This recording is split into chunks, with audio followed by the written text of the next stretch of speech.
Hello, hello, hello.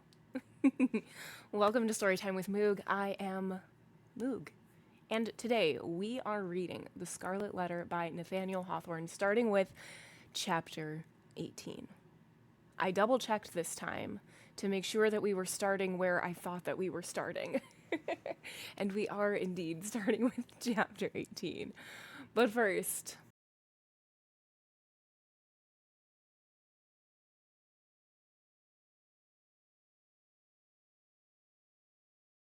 today we are reading The Scarlet Letter by Nathaniel Hawthorne, starting with chapter 18. Overall story, we have Hester Prynne, who has been branded with a bright letter A that she has to have on all of her clothes. It marks her as an adulterer, and so her life after that has drastically changed, and it has now been 7 years? 7 years since she has been branded. And in all of that time, her lover, who is the clergyman, it has not come forth. It has not been revealed who she adultered with, and he has been just struggling internally for forever. And her husband, who nobody knows it's her husband except her, has wiggled his little self close to the clergyman to make him suffer even more because he figured out that that's who it is. And Pearl is the daughter, and she is growing up kind of isolated, but not really, and not fully understanding what the A is, and Hester having to go back and forth and with herself to try and figure out, like, oh, should I tell her what it means? Like, all of these things, and Pearl has grown up to just kind of think like, oh yeah, when I become a certain age, I'm gonna get my own A, and like kind of proud of it. And also there has been a discussion about how the letter A and how Hester's branding has changed over these 7 years, which is kind of cool and very interesting. We did last leave off with Hester talking to her lover boy, Arthur, about and telling him that the physician who has been taking care of him is actually her husband, and he's doing it all on purpose to make him feel terrible. And that's where we ended off. So let's get to it. Let's do it. Chapter 18. A Flood of Sunshine.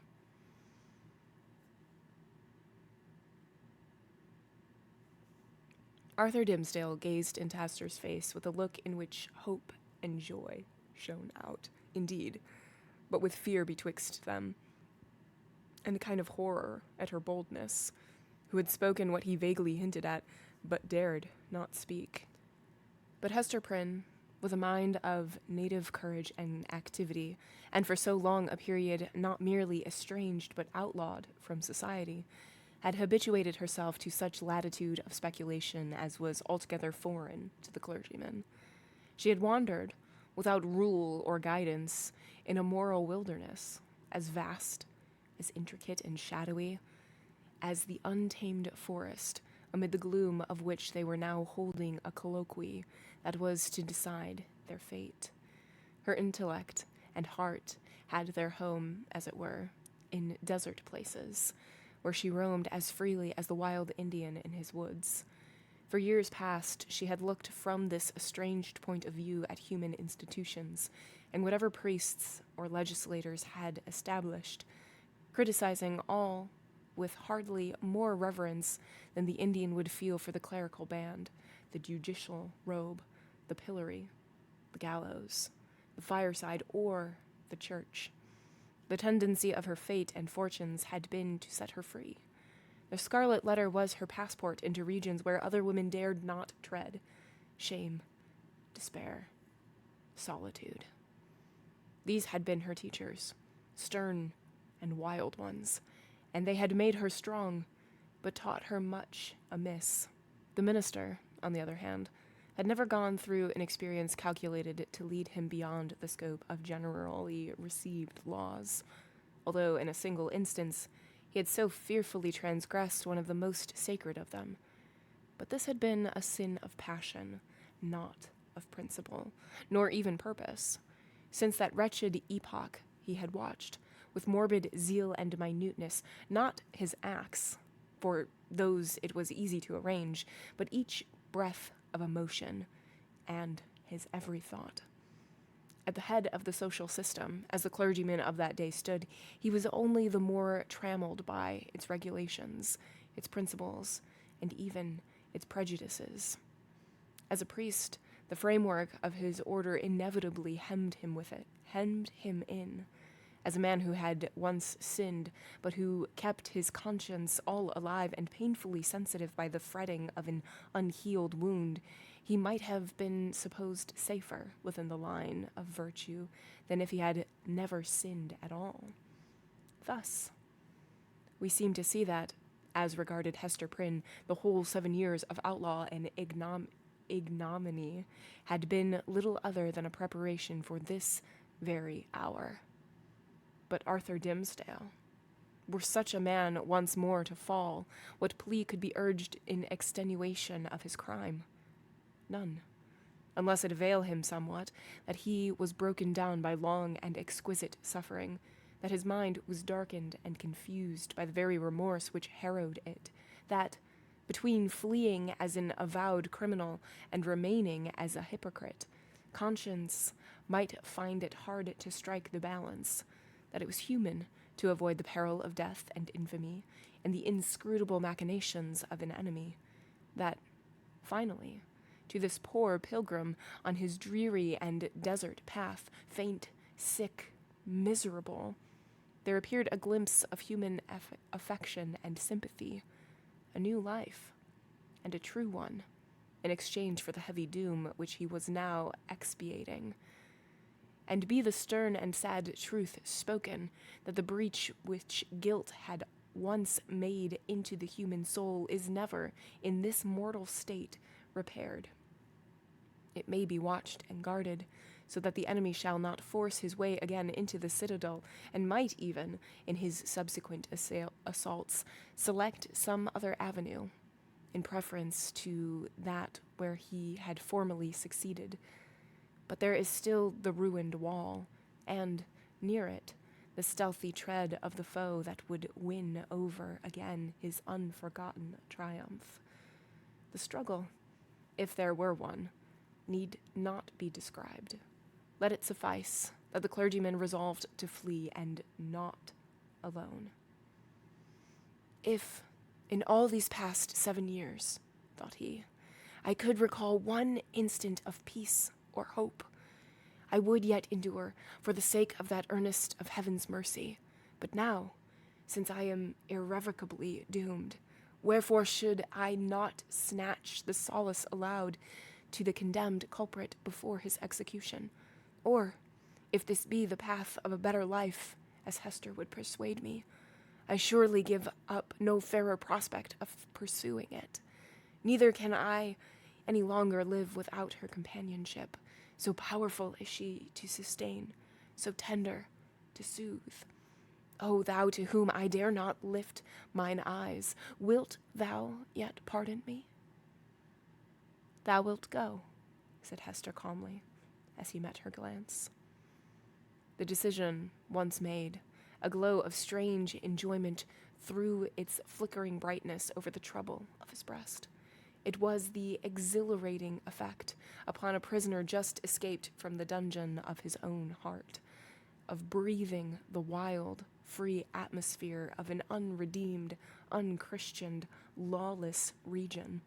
His spirit rose, as it were, with a bound, and attained a nearer prospect of the sky than throughout all the misery which had kept him groveling on the earth of a deeply religious temperament. There was inevitably a tinge of the devotional in his mood. Do I feel joy again? Cried he, wondering at himself. Methought the germ of it was dead in me. O Hester, thou art my better angel. I seem to have flung myself, sick, sin-stained, and sorrow-blackened, down upon these forest leaves, and to have risen up all made anew, and with new powers to glorify him that hath been merciful. This is already the better life. Why did we not find it sooner? Let us not look back, answered Hester Prynne. "The past is gone. Wherefore should we linger upon it now? See, with this symbol I undo it all and make it as it had never been." So speaking, she undid the clasp that fastened the Scarlet Letter, and, taking it from her bosom, threw it to a distance among the withered leaves. The mystic token alighted on the hither verge of the stream. With a hand's breadth farther flight, it would have fallen into the water and have given the little brook another woe to carry onward, besides the unintelligible tale which it still kept murmuring about. But there lay the embroidered letter, glittering like a lost jewel, which some ill-fated wanderer might pick up and thenceforth be haunted by strange phantoms of guilt, sinkings of the heart, and unaccountable misfortune. The stigma gone, Hester heaved a long, deep sigh in which the burden of shame and anguish departed from her spirit. Oh, exquisite relief! She had not known the weight until she felt the freedom. By another impulse, she took off the formal cap that confined her hair, and down it fell upon her shoulders, dark and rich, with at once a shadow and a light in its abundance, and imparting the charm of softness to her features. There played around her mouth and beamed out of her eyes a radiant and tender smile that seemed gushing from the very heart of womanhood. A crimson flush was glowing on her cheek that had been long so pale. Her sex, her youth, and the whole richness of her beauty came back from what men call the irrevocable past, and clustered themselves with her maiden hope and a happiness before unknown within the magic circle of this hour. And, as if the gloom of the earth and sky had been but the effluence of these two mortal hearts, it vanished with their sorrow. All at once, as with a sudden smile of heaven, forth burst the sunshine, pouring a very flood into the obscure forest, gladdening each green leaf, transmuting the yellow fallen ones to gold, and gleaming adown the gray trunks of the solemn trees. The objects that had made a shadow hitherto embodied the brightness now. The course of the little brook might be traced back its merry gleam afar into the wood's heart of mystery, which had become a mystery of joy. Such was the sympathy of nature, that wild, heathen nature of the forest, never subjugated by human law, nor illumined by higher truth with the bliss of these two spirits. Love, whether newly born or aroused from a death-like slumber, must always create a sunshine, filling the heart so full of radiance that it overflows upon the outward world. Had the forest still kept its gloom, it would have been bright in Hester's eyes, and bright in Arthur Dimmesdale's. Hester looked at him with a thrill of another joy. "Thou must know Pearl," said she, "our little Pearl. Thou hast seen her. Yes, I know it. But thou wilt see her now with other eyes. She is a strange child. I hardly comprehend her, but thou wilt love her dearly, as I do, and wilt advise me how to deal with her. Dost thou think the child will be glad to know me?" asked the minister somewhat uneasily. "I have long shrunk from children because they often show a distrust, a backwardness to be familiar with me. I have even been afraid of little Pearl." "Oh, that was so sad," answered the mother. "But she will love thee dearly, and thou her. She is not far off. I will call her. Pearl! Pearl!" "I see the child," observed the minister. "Yonder she is, standing in a streak of sunshine, a good way off, on the other side of the brook. So thou thinkest the child will love me?" Hester smiled, and again called to Pearl, who was visible at some distance, as the minister had described her, like a bright apparelled vision in a sunbeam, which fell down upon her through an arch of branches. The ray quivered to and fro, making her figure dim or distinct, now like a real child, now like a child's spirit. As the splendor went and came again, she heard her mother's voice and approached slowly through the forest. Pearl had not found the hour pass wearisomely, while her mother sat talking with the clergyman. The great black forest, stern as it showed itself to those who brought the guilt and troubles of the world into its bosom, became the playmate of the lonely infant, as well as it knew how. Somber as it was, it put on the kindest of its moods to welcome her.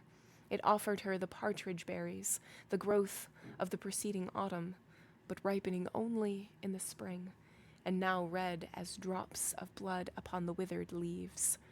These Pearl gathered, and was pleased with their wild flavor. The small denizens of the wilderness hardly took pains to move out of her path. A partridge, indeed, with a brood of 10 behind her, ran forward threateningly, but soon repented of her fierceness, and clucked to her young ones not to be afraid. A pigeon, alone on a low branch, allowed Pearl to come beneath, and uttered a sound as much of greeting as alarm. A squirrel, from the lofty depths of his domestic tree, chattered either in anger or merriment, for a squirrel is such a choleric and humorous little personage that it is hard to distinguish between his moods. So he chattered at the child, and flung down a nut upon her head. It was a last year's nut, and already gnawed by his sharp tooth. A fox, startled from his sleep by her light footstep on the leaves, looked inquisitively at Pearl, as doubting whether it were better to steal off or renew his nap on the same spot. A wolf, it is said. But here the tale has surely lapsed into the improbable, came up and smelt of Pearl's robe, and offered his savage head to be patted by her hand. The truth seems to be, however, that the mother forest, and these wild things which it nourished, all recognized a kindred wildness in the human child. And she was gentler here than in the grassy-margined streets of the settlement, or in her mother's cottage. The flowers appeared to know it, and one and another whispered as she passed, "Adorn thyself with me, thou beautiful child.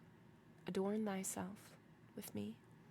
And to please them, Pearl gathered the violets and anemones and columbines, and some twigs of the freshest green, which the old trees held down before her eyes. With these she decorated her hair and her young waist, and became a nymph child, or an infant dryad, or whatever else was in closest sympathy with the antique wood. In such guise had Pearl adorned herself, when she heard her mother's voice, and came slowly back. Slowly, for she saw the clergyman. End of chapter 18. Brilliant, brilliant, brilliant, brilliant. Okay, so Hester is able to talk to the clergyman and be like, you are being silly for just suffering for something that happened 7 years ago. You need to forgive yourself. You need to, be absolved. I'm sure that you're still going to heaven when you die, all of these things. It's fine. We can live a life together. And Hester even, takes off her A and, tosses it and takes down her hair. And in those moments, she didn't realize how shackled she was by this A until she was free of it. And so, she felt so much lighter and so much more joy and freedom from it. And she was like, "Oh, you must know Pearl. I'm sure you've seen her." And the clergyman's like, "Ooh, kids don't like me. I don't know about this." And Hester's like, "She's weird, but I think she'll like you." So she calls after her, and we get a little moment of Pearl being by herself. And because she is by herself a lot of the times, she is very capable of entertaining herself alone. And she is just playing in the forest and gathering all these beautiful flowers and all the greenery, and making a little crown for herself, and a little belt almost around her waist. And she's just becoming more of a nymph, which I think is just so cute. And that's also where she feels most comfortable. not in the settlement, not even at home, but just being in nature amongst all of the beautiful flowers. And I think that's pretty. That's cool.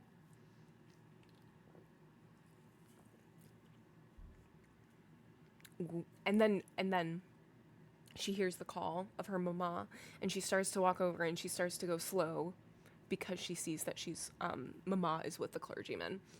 So like a little sus, a little like cat behavior of like, do we trust? And that leads us to chapter 19. The child at the Brook-Side. Thou wilt love her dearly, repeated Hester Prynne, as she and the minister sat watching little Pearl. Dost thou not think her beautiful? And see with what natural skill she has made those simple flowers adorn her. Had she gathered pearls and diamonds and rubies in the wood, they could not have become her better. She is a splendid child, but I know whose brow she has. Dost thou know, Hester, said Arthur Dimmesdale with an unquiet smile, that this dear child, tripping about always at thy side, hath caused me many an alarm? Methought, oh, Hester, what a thought is that, and how terrible to dread it, that my own features were partly repeated in her face, and so strikingly that the world might see them. But she is mostly thine. No, no, not mostly, answered the mother, with a tender smile. A little longer, and thou needest not to be afraid to trace whose child she is. But how strangely beautiful she looks, with those wild flowers in her hair. It is as if one of the fairies whom we left in our dear old England had decked her out to meet us. It was with a feeling which neither of them had ever before experienced that they sat and watched Pearl's slow advance. In her was visible the tie that united them.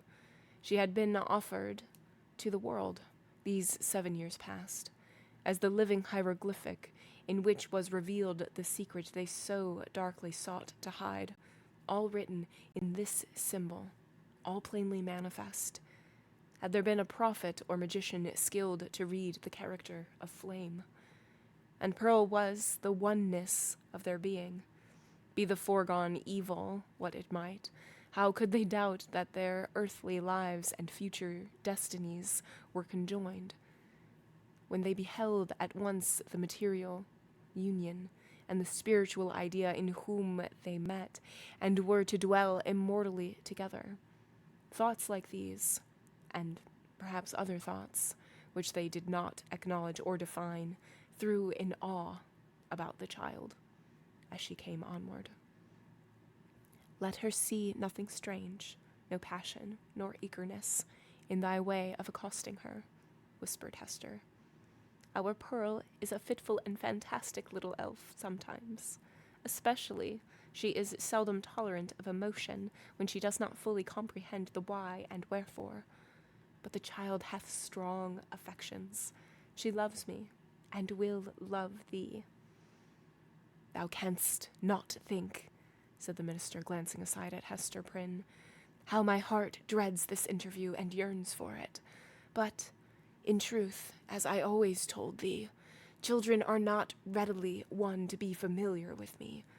They will not climb my knee, nor prattle in my ear, nor answer to my smile, but stand apart and eye me strangely. Even little babes, when I take them in my arms, weep bitterly. Yet Pearl, twice in her little lifetime, hath been kind to me. The first time, thou knowest it well.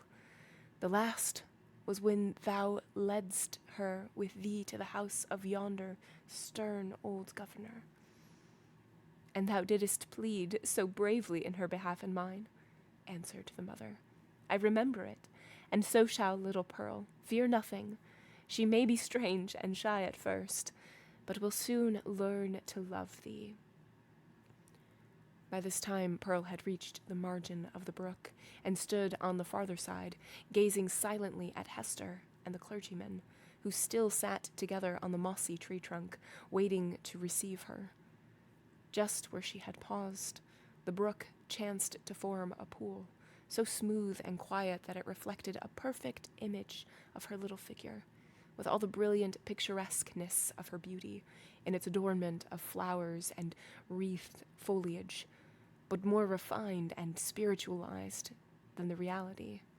This image, so nearly identical with the living pearl, seemed to communicate somewhat of its own shadowy and intangible quality to the child herself. It was strange, the way in which Pearl stood, looking so steadfastly at them through the dim medium of the forest gloom. Herself, meanwhile, all glorified with a ray of sunshine that was attracted thitherward as by a certain sympathy. In the brook beneath stood another child, another and the same, with likewise its ray of golden light.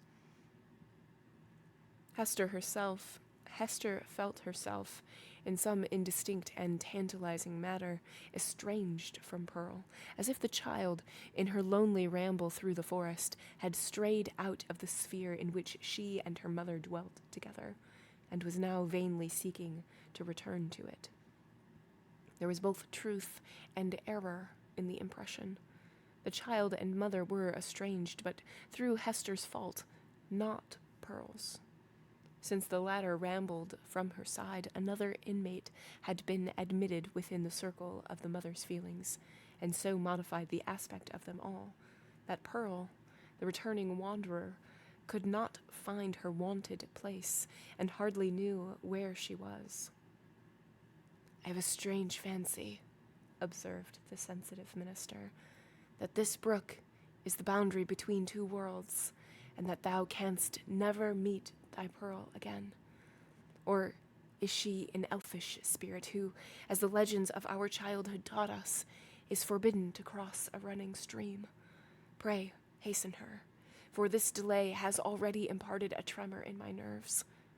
"Come, dearest child," said Hester encouragingly, and stretching out both her arms. "How slow thou art! When hast thou been so sluggish before now? Here is a friend of mine, who must be thy friend also. Thou wilt have twice as much love, henceforward, as thy mother alone could give thee. Leap across the brook, and come to us. Thou canst leap like a young deer." Pearl, without responding in any manner to these honey-sweet expressions, remained on the other side of the brook. Now she fixed her bright, wild eyes on her mother, now on the minister, and now included them both in the same glance, as if to detect and explain to herself the relation which they bore to one another. For some unaccountable reason, as Arthur Dimmesdale felt the child's eye upon himself, his hand, with that gesture so habitual as to have become involuntary, stole over his heart. At length, assuming a singular air of authority, Pearl stretched out her hand, with the small forefinger extended, and pointing evidently towards her mother's breast. And beneath, in the mirror of the brook, there was the flower-girdled and sunny image of little Pearl, pointing her small forefinger too. "Thou strange child, why dost thou not come to me?" exclaimed Hester. Pearl, still pointing with her forefinger, and a frown gathered on her brow, the more impressive from the childish, the more almost baby-like aspect of the feature that conveyed it. As her mother still kept beckoning to her and arraying her face in a holiday suite of unaccustomed smiles, the child stamped her foot with a yet more imperious look and gesture. In the brook, again, was the fantastic beauty of the image, with its reflected frown, its pointed finger and imperious gesture giving emphasis to the aspect of little Pearl. "Hasten, Pearl, or I shall be angry with thee," cried Hester Prynne, who, however inured to such behavior as the elf-child's part at other seasons, was naturally anxious for a more seemly deportment now.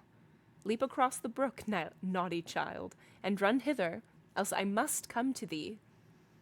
But Pearl, not a whit startled at her mother's threats, any more than mollified by her entreaties, now suddenly burst into a fit of passion, gesticulating violently and throwing her small figure into the most extravagant contortions. She accompanied this wild outbreak with piercing shrieks, which the woods reverberated on all sides, so that, alone as she was in her childish and unreasonable wrath, it seemed as if a hidden multitude were leading her thy sympathy and encouragement. Seen in the brook once more was the shadowy wrath of Pearl's image, crowned and girdled with flowers, but stamping its foot, wildly gesticulating, and, in the midst of all, still pointing its small forefinger at Hester's bosom. "I see what ails the child," whispered Hester to the clergyman, and turning pale in spite of a strong effort to conceal her trouble and annoyance. "Children will not abide the slightest change in the accustomed aspect of things that are daily before their eyes. Pearl misses something which she has always seen me wear." "I pray you," answered the minister, "if thou hast any means of pacifying the child, do it forthwith, save it were the cankered wrath of an old witch, like Mistress Hibbins," added he, attempting to smile. "I know nothing that I would not sooner encounter than this passion in a child. In Pearl's young beauty, as in the wrinkled witch, it has a preternatural effect. Pacify her, if thou lovest me." Hester turned again towards Pearl, with a crimson blush upon her cheek, a conscious glance aside at the clergyman, and then a heavy sigh, while, even before she had time to speak, the blush yielded to a deadly pallor. "Pearl," she said sadly, "look down at thy feet, there, before thee, on the hither side of the brook." The child turned her eyes to the point indicated, and there lay the Scarlet Letter, so close upon the margin of the stream that the gold embroidery was reflected in it. "Bring it hither," said Hester. "Come thou and take it up," answered Pearl. "Was ever such a child?" observed Hester aside to the minister. "Oh, I have much to tell thee about her, but, in very truth, she is right as regards this hateful token. I must bear its torture yet a little longer, only a few days longer, until we shall have left this region, and look back hither as to a land which we have dreamed of. The forest cannot hide it. The mid-ocean shall take it from my hand and swallow it up forever." With these words, she advanced to the margin of the brook, took up the Scarlet Letter, and fastened it again into her bosom, hopefully, but with a moment ago, as Hester had spoken of drowning it in the deep sea, there was a sense of inevitable doom upon her, as she thus received back this deadly symbol from the hand of fate. She had flung it into infinite space. She had drawn an hour's free breath, and here again was the scarlet misery glittering on the old spot. So it ever is, whether thus typified or no, that an evil deed invests itself with the character of doom. Hester next gathered up the heavy tresses of her hair and confined them beneath her cap, as if there was a withering spell in the sad letter. Her beauty, the warmth and richness of her womanhood, departed like fading sunshine, and a gray shadow seemed to fall across her. When the dreary change was wrought, she extended her hand to Pearl. "Dost thou know thy mother now, child?" asked she, reproachfully, but with a subdued tone. "Wilt thou come across the brook and own thy mother, now that she has her shame upon her, now that she is sad?" "Yes, now I will," answered the child, bounding across the brook and clasping Hester in her arms. "Now thou art my mother indeed, and I am thy little Pearl." In a mood of tenderness that was not unusual with her, she drew down her mother's head and kissed her brow and both her cheeks.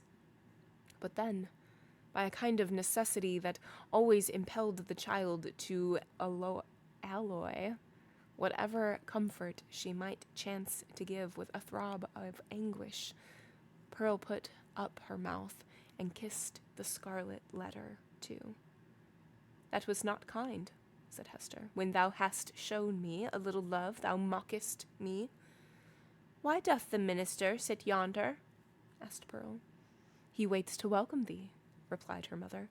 "Come thou, and entreat his blessing. He loves thee, my little Pearl, and loves thy mother too. Wilt thou not love him? Come, he longs to greet thee." "Doth he love us?"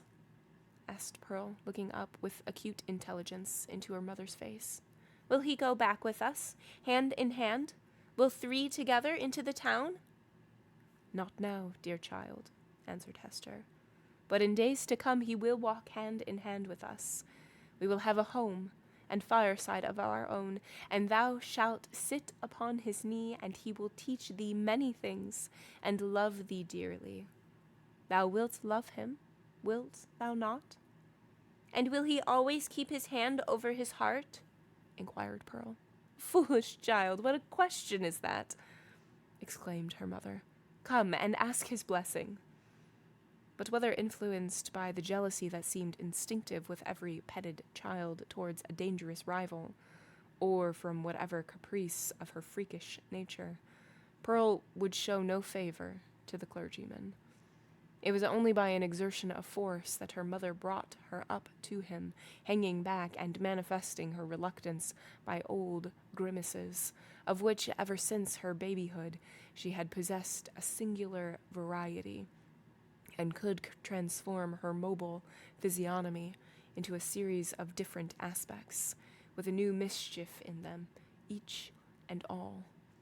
The minister, painfully embarrassed, but hoping that a kiss might prove a talisman to admit him into the child's kindlier regards, bent forward and pressed one on her brow. Hereupon, Pearl broke away from her mother, and, running to the brook, stooped over it and bathed her forehead until the unwelcome kiss was quite washed off and diffused through a long lapse of the gliding water. She then remained apart, silently watching Hester and the clergyman, while they talked together and made such arrangements as were suggested by their new position, and the purposes soon to be fulfilled. And now this fateful interview had come to a close. The dell was to be left a solitude among its dark, old trees, which, with their multitudinous tongues, would whisper long of what had passed there, and no mortal be the wiser. And the melancholy brook would add this other tale to the mystery with which its little heart was already overburdened, and whereof it still kept up a murmuring babble, with not a whit more cheerfulness of tone than for ages heretofore. End of chapter 19. Okay. Interesting, but at the same time, not surprising. Okay, so we have Pearl. She's walking over. She sees that the minister is there, and she does not cross the brook. And the minister is like, "Call to your child, get her to come over here." It seems as if she's stuck. Like, she can't come over because she's a nymph, like, whatever it is. And Hester's like, "Oh, my little baby, she's so sweet, but she is quite strange. I will get her to come over." And Pearl just starts freaking out. She's pointing at Hester, and she's just like flailing herself all around and just refuses to cross the little stream.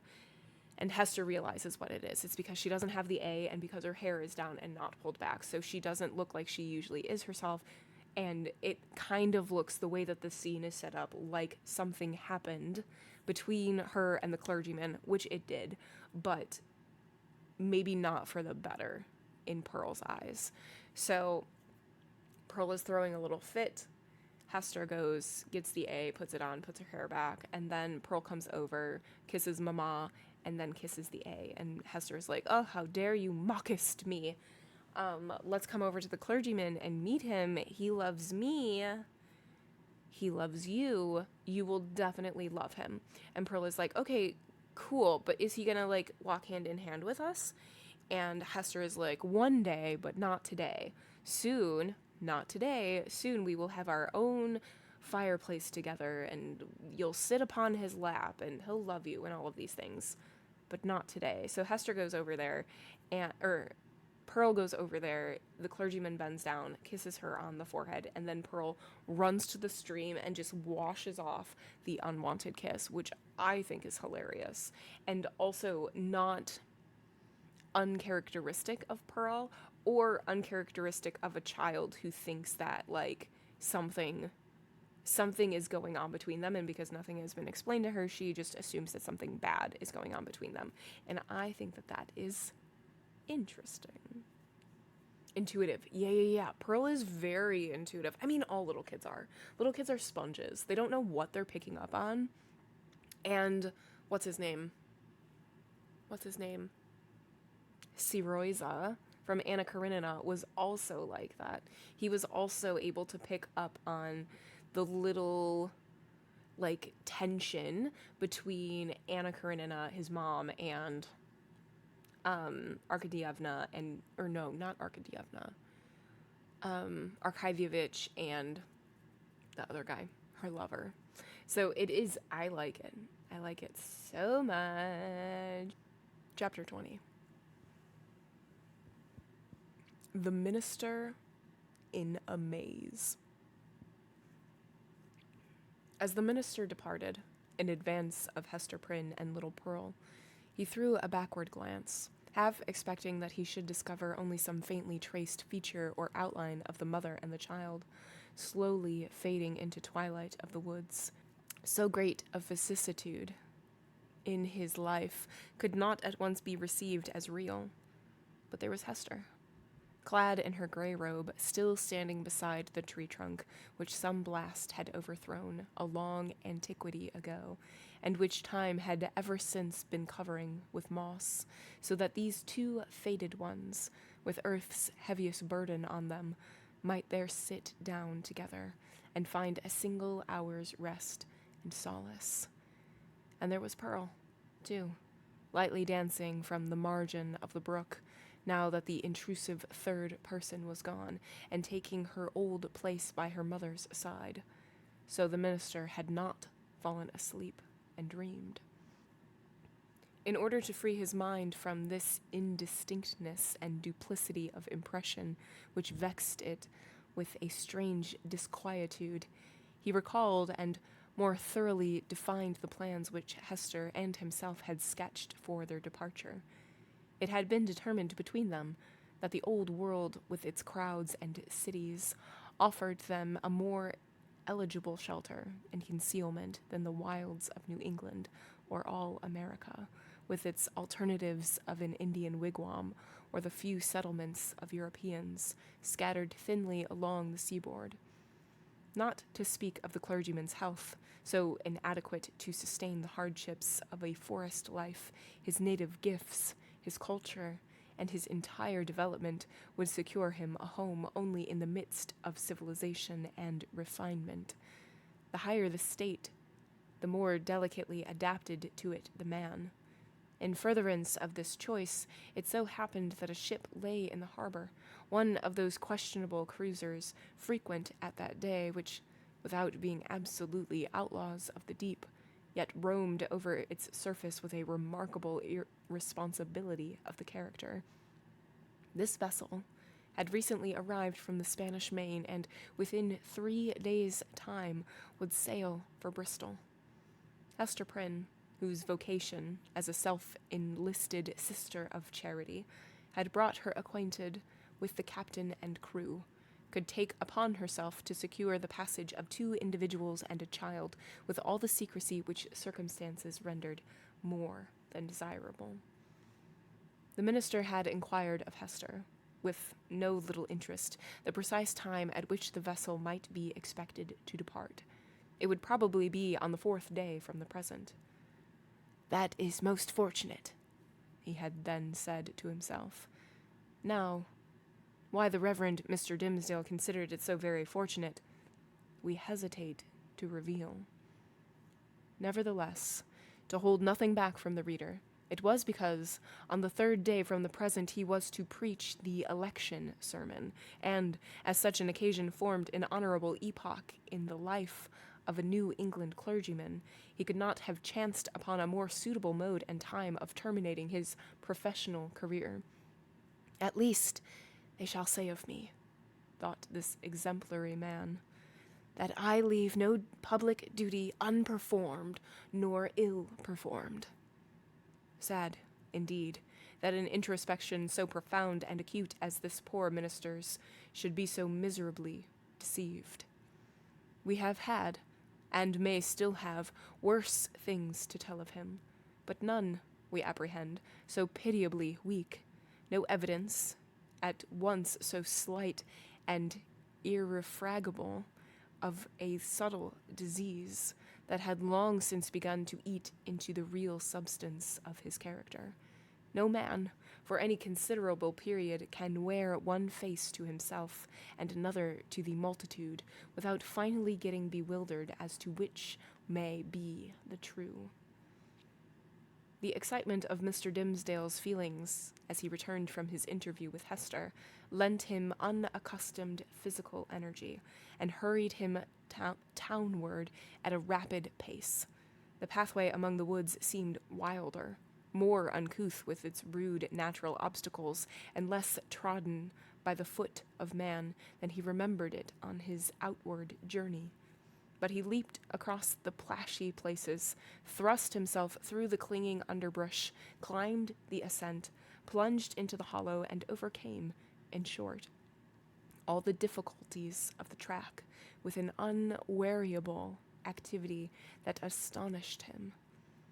He could not but recall how feebly and with what frequent pauses for breath he had toiled over the same ground only 2 days before. As he drew near the town, he took an impression of change from the series of familiar objects that presented themselves. It seemed not yesterday, not 1 nor 2, but many days, or even years ago, since he had quitted them.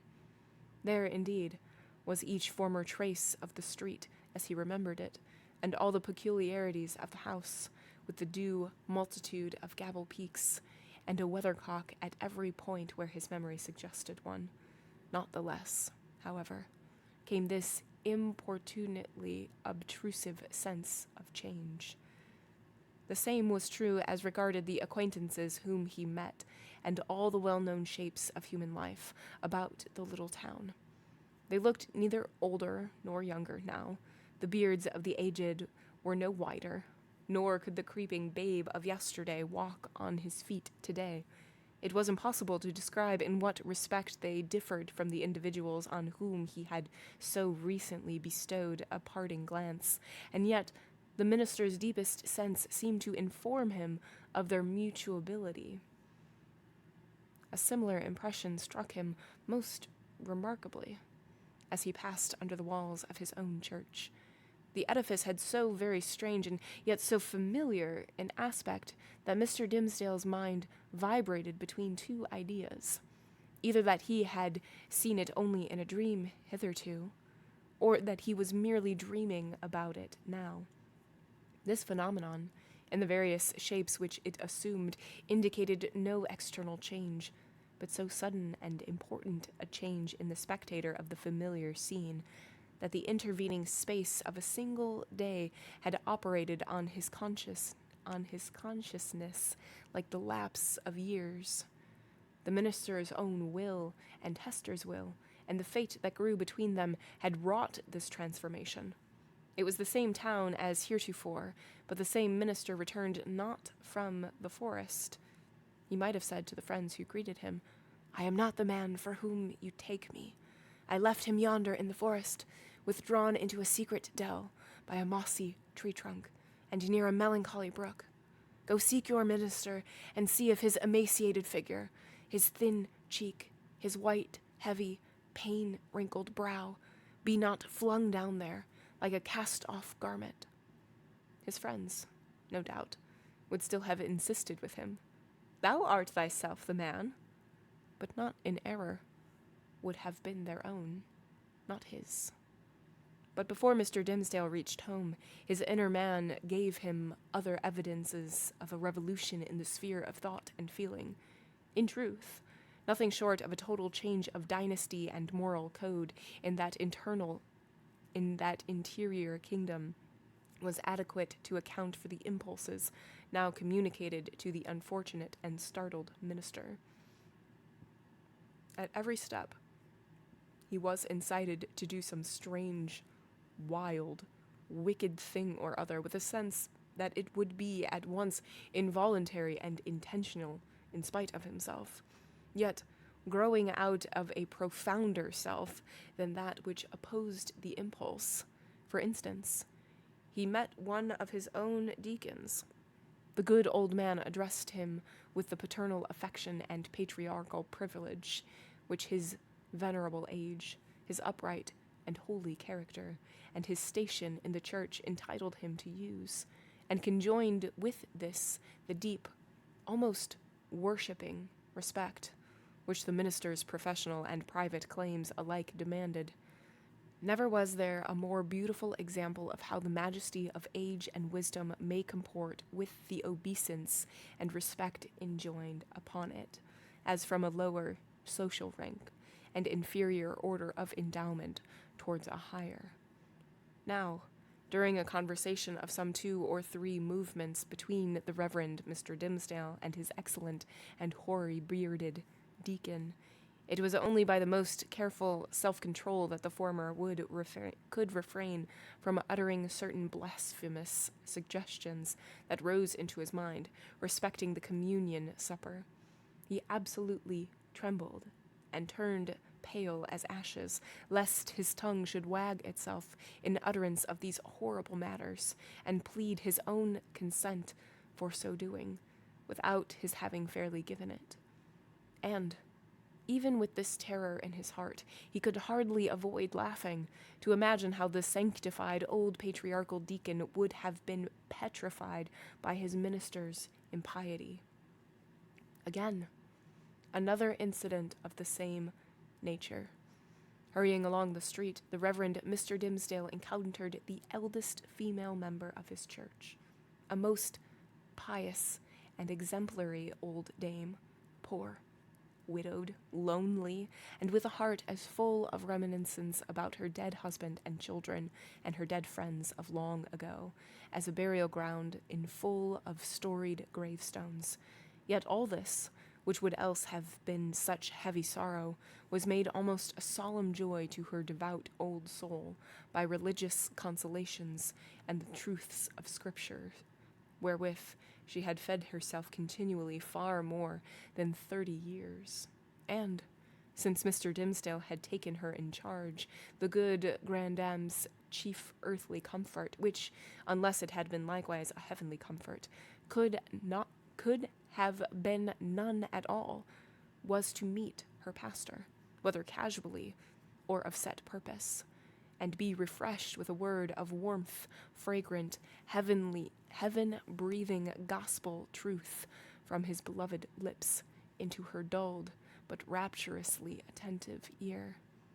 But, on this occasion, up to the moment of putting his lips to the old woman's ear, Mr. Dimsdale, as the great enemy of souls would have it, could recall no text of Scripture, nor aught else except a brief, pithy, and, as it then appeared to him, unanswerable argument against the immortality of the human soul.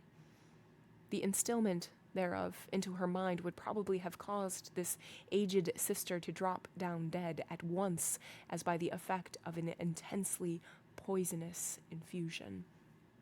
What he really did whisper, the minister could never afterwards recollect. There was, perhaps, a fortunate disorder in his utterance which failed to impart any distinct idea to the good widow's comprehension, or which Providence interpreted after a method of its own. Assuredly, as the minister looked back, he beheld an expression of divine gratitude and ecstasy that seemed like the shine of the celestial city on her face, so wrinkled and ashy pale. Again, a third instance. After parting from the old church member, he met the youngest sister of them all. It was a maiden newly won, and won by the Reverend Mr. Dimsdale's own sermon on the Sabbath after his vigil, to barter the transitory pleasures of the world for the heavenly hope that was to assume brighter substance as life grew dark around her, and which would gild the utter gloom with final glory. She was fair and pure as a lily that had bloomed in paradise. The minister knew well that he was himself enshrined within the stainless sanctity of her heart, which hung its snowy curtains about his image, imparting to religion the warmth of love, and to love a religious purity. Satan, that afternoon, had surely led the poor young girl away from her mother's side and thrown her into the pathway of this sorely tempted, or shall we not rather say, this lost and desperate man. As she drew nigh, the arch-fiend whispered him to condense into small compass and drop into her tender bosom a germ of evil that would be sure to blossom darkly soon and bear black fruit betimes. Such was his sense of power over this virgin soul, trusting him, as she did, that the minister felt potent to blight all the field of innocence with but one wicked look, and develop all its opposite with but a word. So, with a mightier struggle than he had yet sustained, he held his Geneva cloak before his face and hurried onward, making no sign of recognition, and leaving the young sister to digest his rudeness as she might. She ransacked her conscience, which was full of harmless little matters, like her pocket or her work bag, and took herself to task, poor thing, for 1,000 imaginary faults, and went about her household duties with swollen eyelids the next morning. Before the minister had time to celebrate his victory over this last temptation, he was conscious of another impulse, more ludicrous and almost as horrible. It was, we blush to tell it, it was to stop short in the road and teach some very wicked words to a knot of little Puritan children who were playing there and had but just begun to talk. Denying himself this freak as unworthy of his cloth, he met a drunken seaman, one of the ship's crew from the Spanish Main, and here, since he had so valiantly forborne all other wickedness, poor Mr. Dimsdale longed, at least, to shake hands with the tarry blackguard and recreate himself with a few improper jests, such as desolate sailors so abound with, and a volley of good, round, solid, satisfactory, and heaven-defying oaths. It was not so much a better principle as partly his natural good taste, and still more his buck-rammed habit of clerical decorum that carried him safely through the latter crisis. "What is it that haunts and tempts me thus?" cried the minister to himself at length, pausing in the street and striking his hand against his forehead. "Am I mad? Or am I given over utterly to the fiend? Did I make a contract with him in the forest and sign it with my blood? And does he now summon me to its fulfillment by suggesting the performance of every wickedness which his most foul imagination can conceive?" At the moment when the Reverend Mr. Dimsdale thus communed with himself and struck his forehead with his hand, old Mistress Hibbins, the reputed witch lady, is said to have been passing by. She made a very grand appearance, having on a high headdress, a rich gown of velvet, and a ruff done up with the famous yellow starch of which Anne Turner, her especial friend, had taught her the secret before this last good lady had been hanged for Sir Thomas Overbury's murder. Whether the witch had read the minister's thoughts or no, she came to a full stop, looking shrewdly into his face, smiled craftily, and, though little given to converse with clergymen, began a conversation. So, Reverend Sir, you have made a visit into the forest? Observed the witch lady, nodding her high headdress at him. Next time, I pray you to allow me only a fair warning, and I shall be proud to bear you company, without taking overmuch upon myself. My good word will go far towards gaining any strange gentleman a fair reception from yonder penitent you wot of. I profess, madam, answered the clergyman with a grave obeisance, such as the lady's rank demanded and his own good breeding made imperative. I profess on my conscience and character that I am utterly bewildered as touching the purport of your words. I went not into the forest to seek a potentate. Neither do I, at any future time, design a visit thither with a view to gaining the favor of such a personage. My one sufficient object was to greet that pious friend of mine, the Apostle Eliot, and rejoice with him over the many precious souls he hath won from heathendom.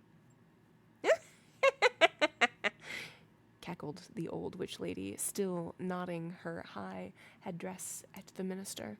Well, well, we must needs talk thus in the daytime. You carry it off like an old hand, but at midnight, in the forest, we shall have other talk together. She passed on with her aged stateliness, but often turning back her head and smiling at him, like one willing to recognize a secret intimacy of connection. Have I then sold myself, thought the minister, to the fiend whom, if men say true, this yellow-starched and velveted old hag has chosen for her prince and master? The wretched minister. He had made a bargain very like it. Tempted by a dream of happiness, he had yielded himself with deliberate choice as he had never done before, to what he knew was deadly sin. And the infectious poison of that sin had been thus rapidly diffused throughout his moral system. It had stupefied all blessed impulses, and awakened into vivid life the whole brotherhood of bad ones.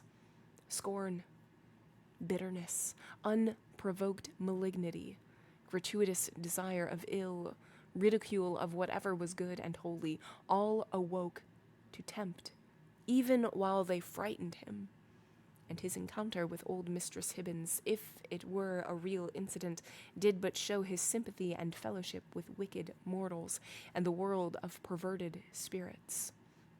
He had, by this time, reached his dwelling on the edge of the burial ground, and hastening up the stairs took refuge in his study. The minister was glad to have reached this shelter, without first betraying himself to the world by any of those strange and wicked eccentricities to which he had been continually impelled while passing through the streets.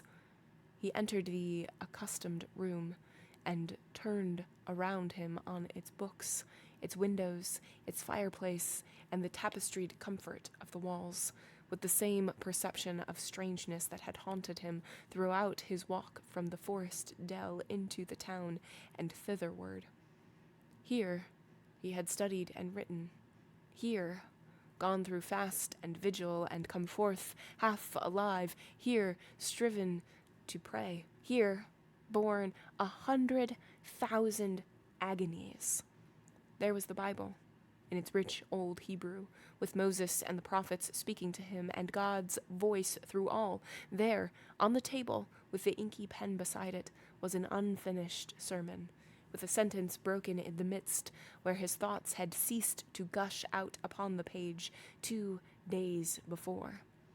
He knew that it was himself, the thin and white-cheeked minister, who had done and suffered these things, and written thus far into the election sermon.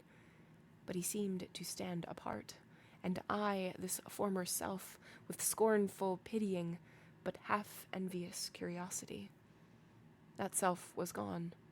Another man had returned out of the forest, a wiser one, with a knowledge of hidden mysteries which the simplicity of the former never could have reached. A bitter kind of knowledge that. While occupied with these reflections, a knock came at the door of the study, and the minister said,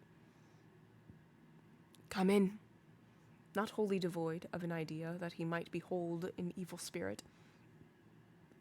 And so he did. It was old Roger Chillingworth that entered. The minister stood, white and speechless, with one hand on the Hebrew scriptures and the other spread upon his breast.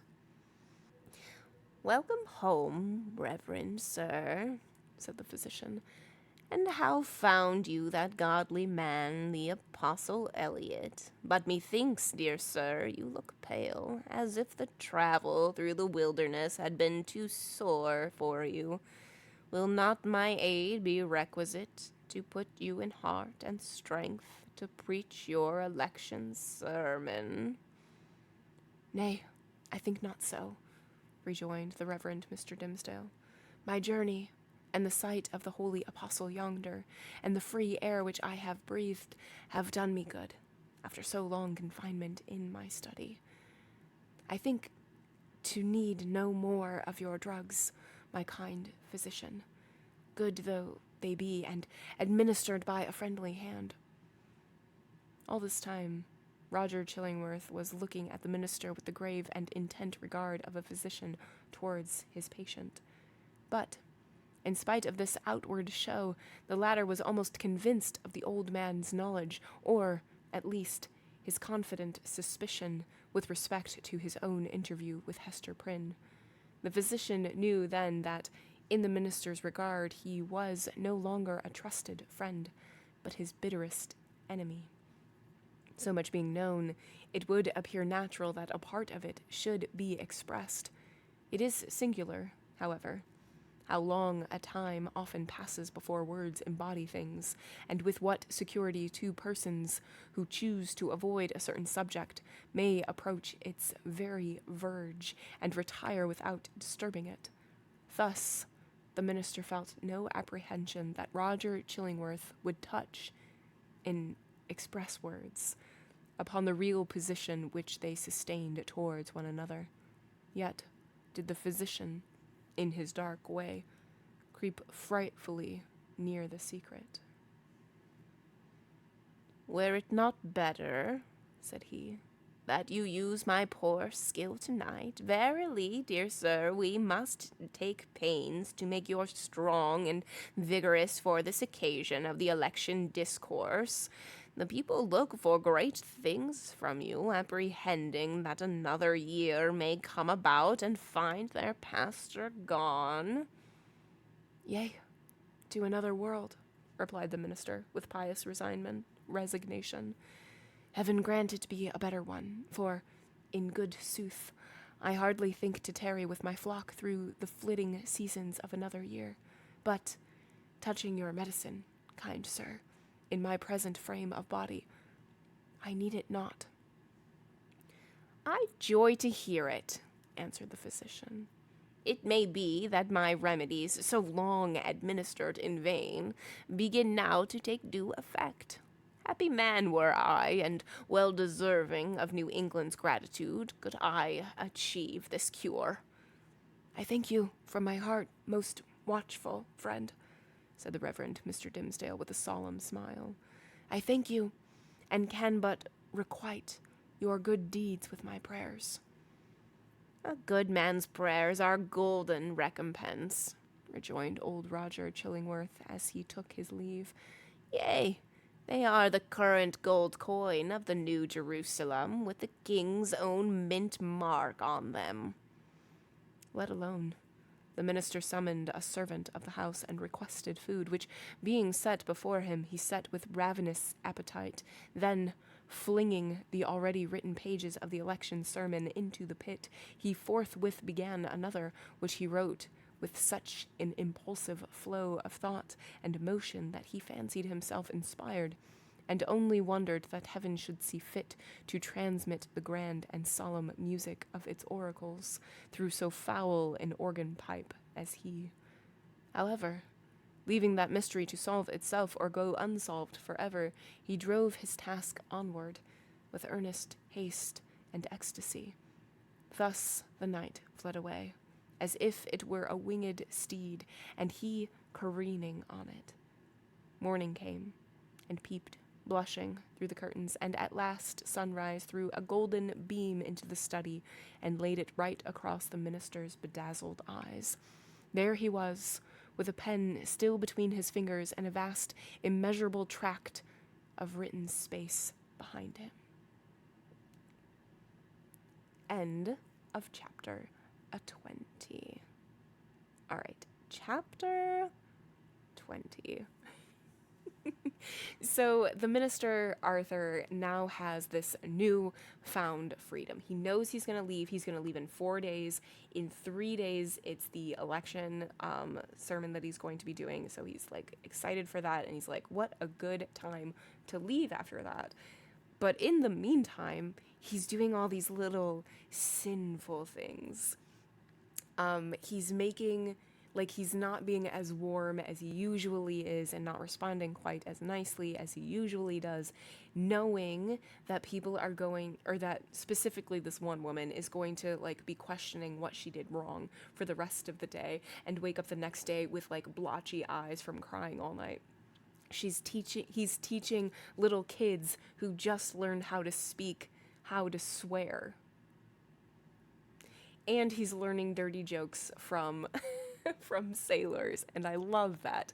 And then also in this chapter, we have the first meeting between him and Chillingworth since he has found out who Chillingworth actually is. And Chillingworth is going to administer some medicine to him, and he's like, oh, actually, I don't think I really need it.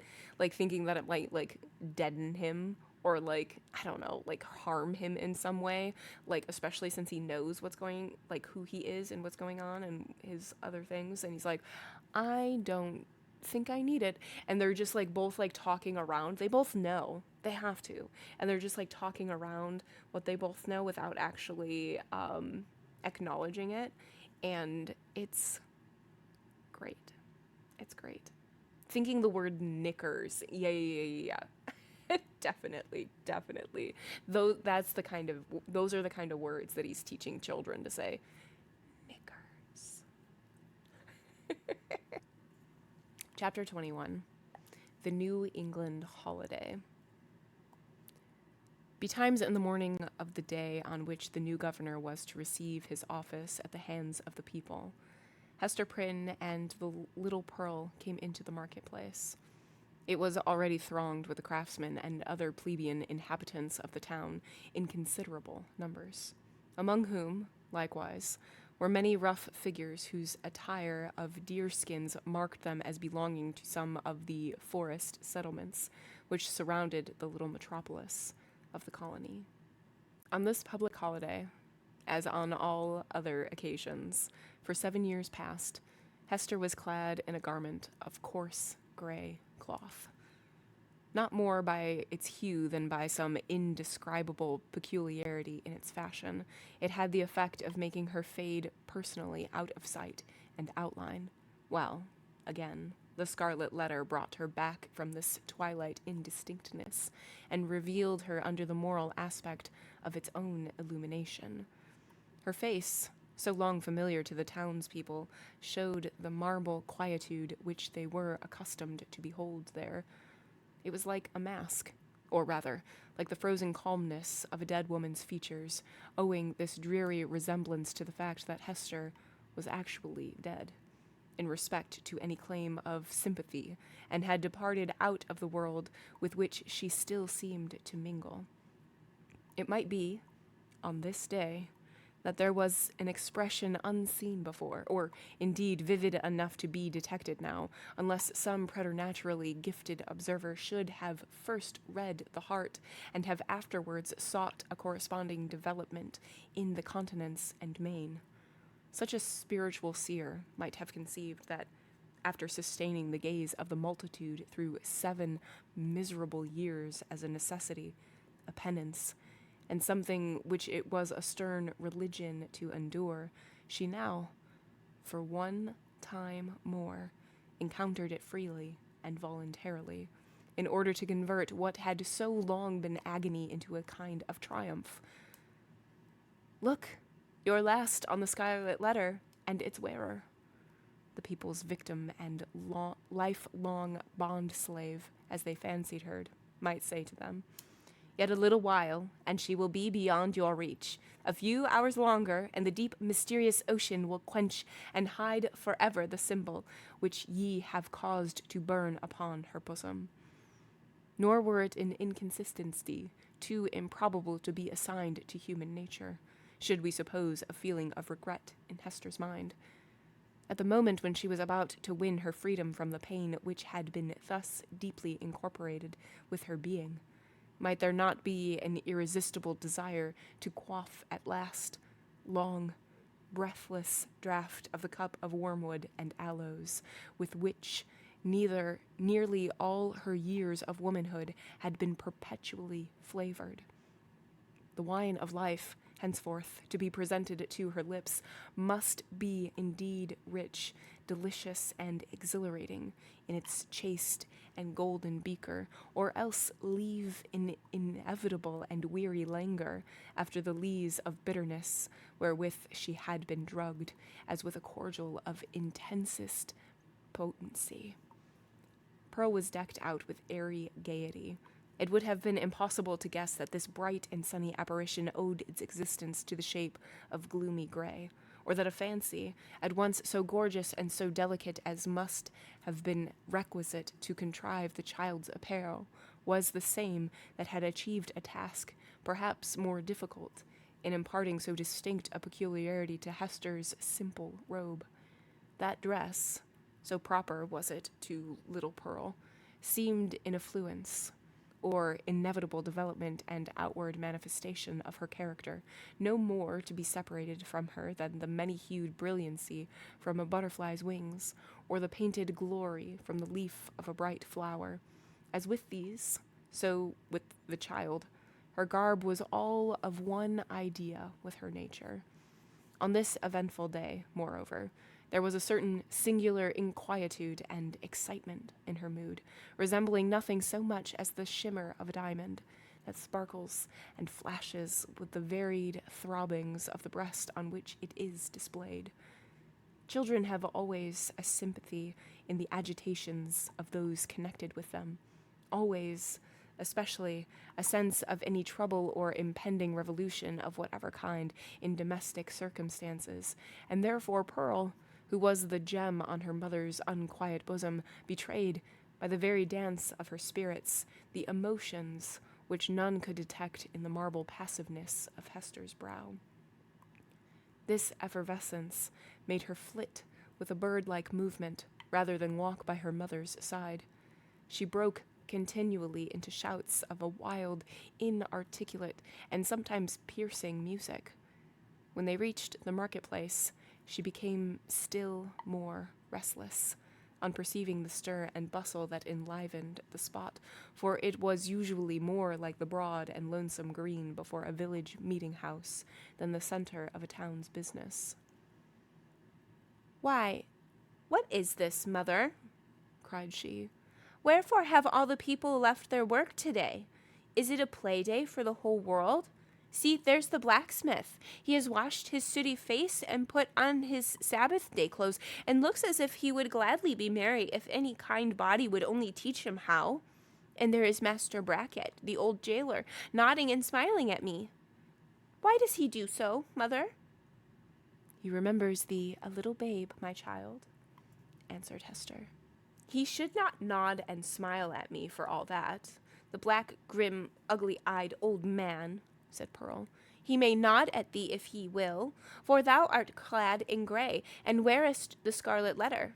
But see, mother, how many faces of strange people, and Indians among them, and sailors. What have they all come to do here in the marketplace?" "They wait to see the procession pass," said Hester, "for the governor and the magistrates are to go by, and the ministers, and all the great people and good people, with the music and the soldiers marching before them." "And will the minister be there?" asked Pearl. "And will he hold out both his hands to me, as when thou leadest me to him from the Brook-Side?" "He will be there, my child," answered her mother, "but he will not greet thee today, nor must thou greet him." "What a strange, sad man he is," said the child, as if speaking partly to herself. "In the dark night-time he calls us to him, and holds thy hand in mine, as when we stood with him on the scaffold yonder, and in the deep forest, where only the old trees can hear, and the strip of sky see it, he talks with thee, sitting on a heap of moss, and he kisses my forehead too, so that the little brook would hardly wash it off, but here in the sunny day, and among all the people, he knows us not, nor must we know him. Strange, sad man is he, with his hand always over his heart." "Be quiet, Pearl. Thou understandest not these things," said her mother. "Think not now of the minister, but look about thee and see how cheery is everybody's face today. The children have come from their schools, and the grown people from their workshop and their fields on purpose to be happy.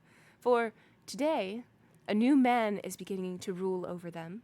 And so, as has been the custom of mankind ever since a nation was first gathered, they make merry and rejoice, as if a good and golden year were at length to pass over the poor old world." It was as Hester said, in regard to the unwonted jollity that brightened the faces of the people.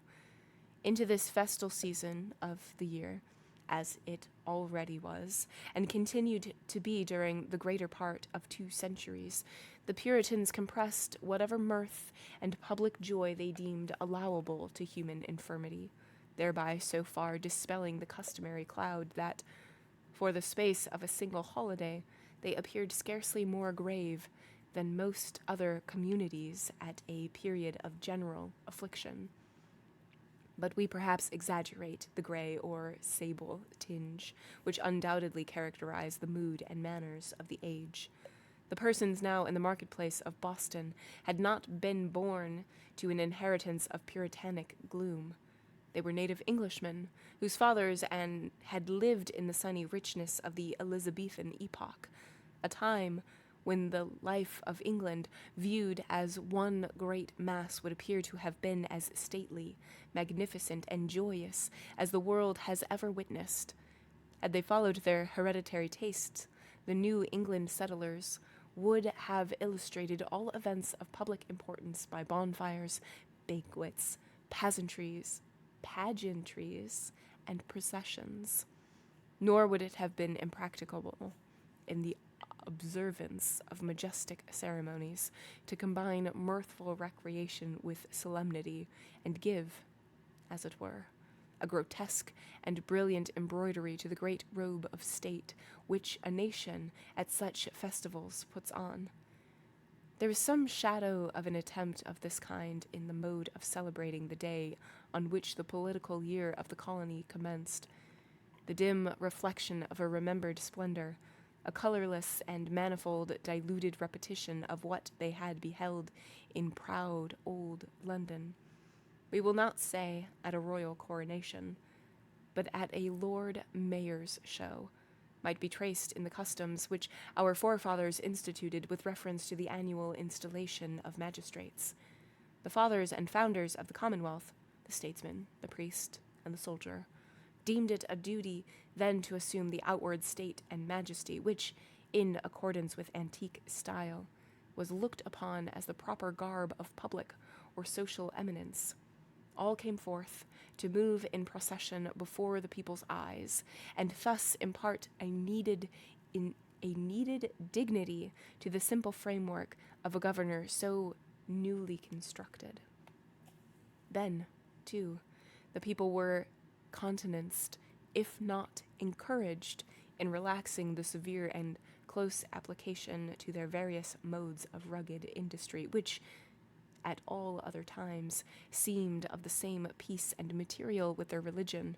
Here, it is true, were none of the appliances which popular merriment would so readily have found in the England of Elizabeth's time, or that of James.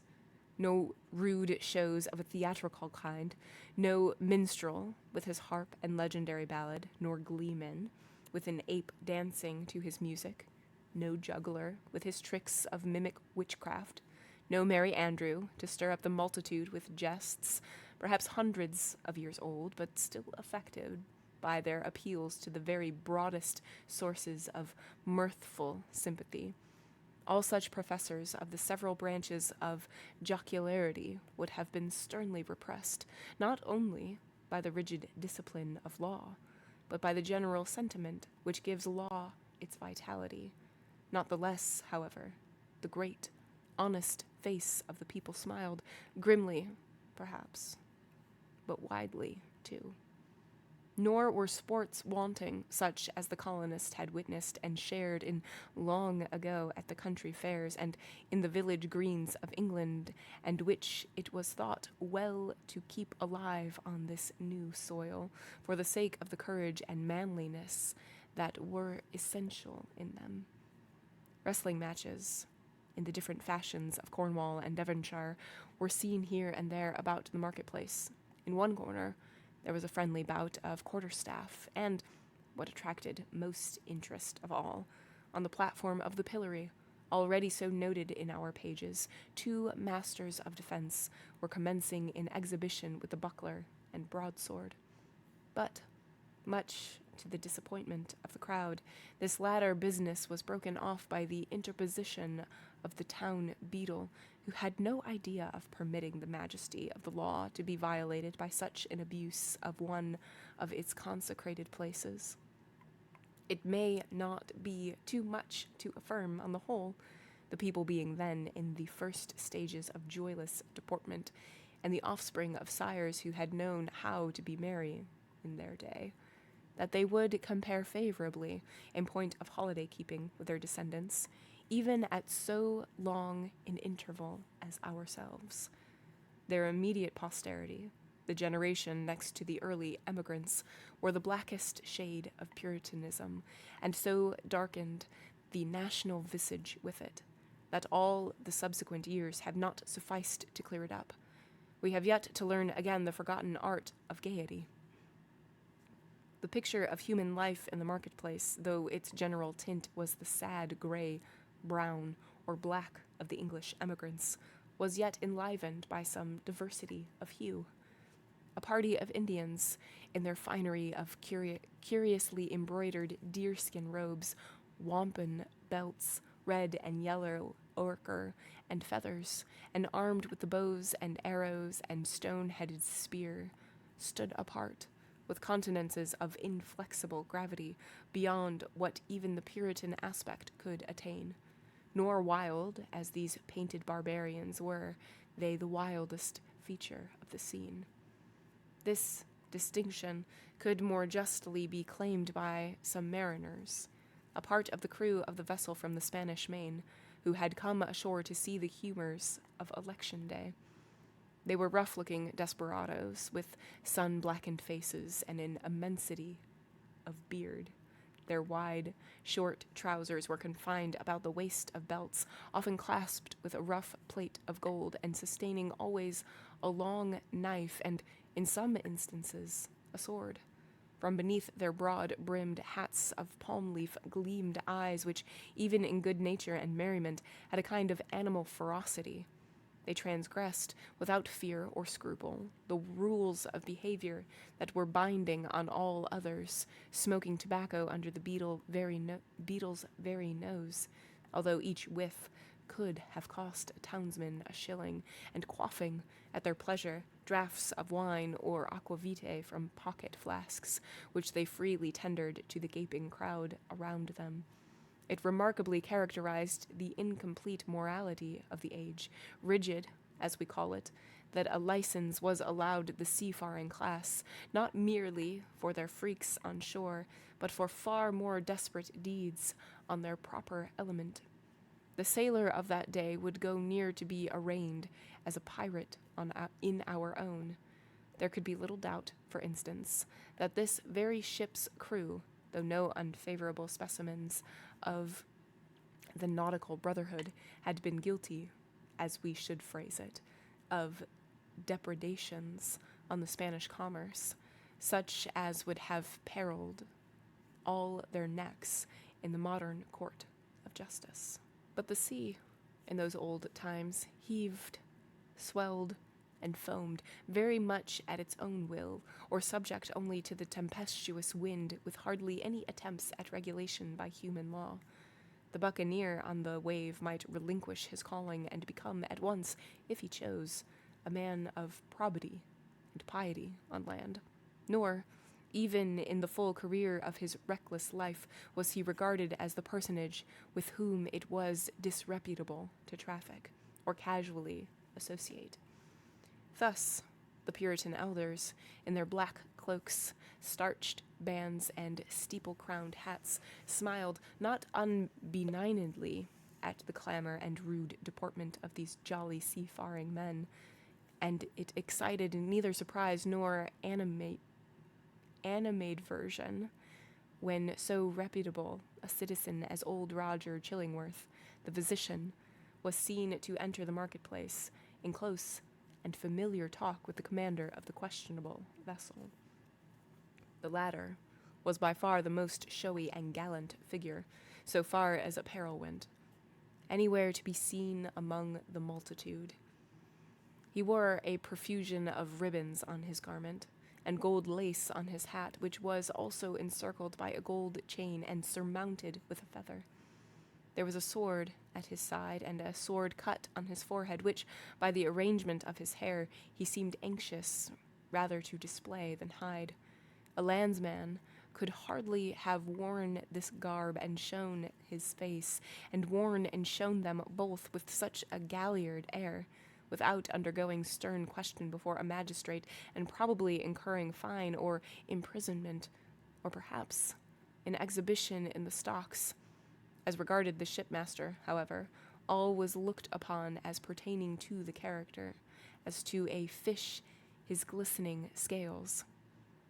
After parting from the physician, the commander of the Bristol ship strolled idly through the marketplace, until, happening to approach the spot where Hester Prynne was standing, he appeared to recognize, and did not hesitate to address her. As was usually the case wherever Hester stood, a small vacant area, a sort of magic circle, had formed itself about her, into which, though the people were elbowing one another at a little distance, none ventured, or felt disposed to intrude. It was a forcible type of the moral solitude in which the Scarlet Letter enveloped its fated wearer, partly by her own resolve, and partly by the instinctive, though no longer so unkindly, withdrawal of her fellow creatures.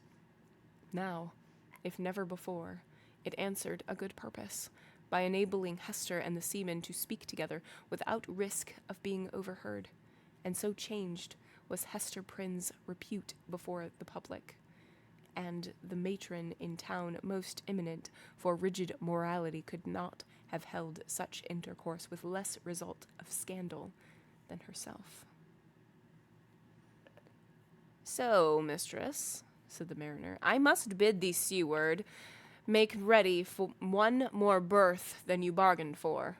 No fear of scurvy or ship fever this voyage, what with the ship's surgeon and this other doctor. Our only danger will be from drug or pill, or by token, as there is a lot of apothecary's stuff aboard, which I traded for with the Spanish vessel."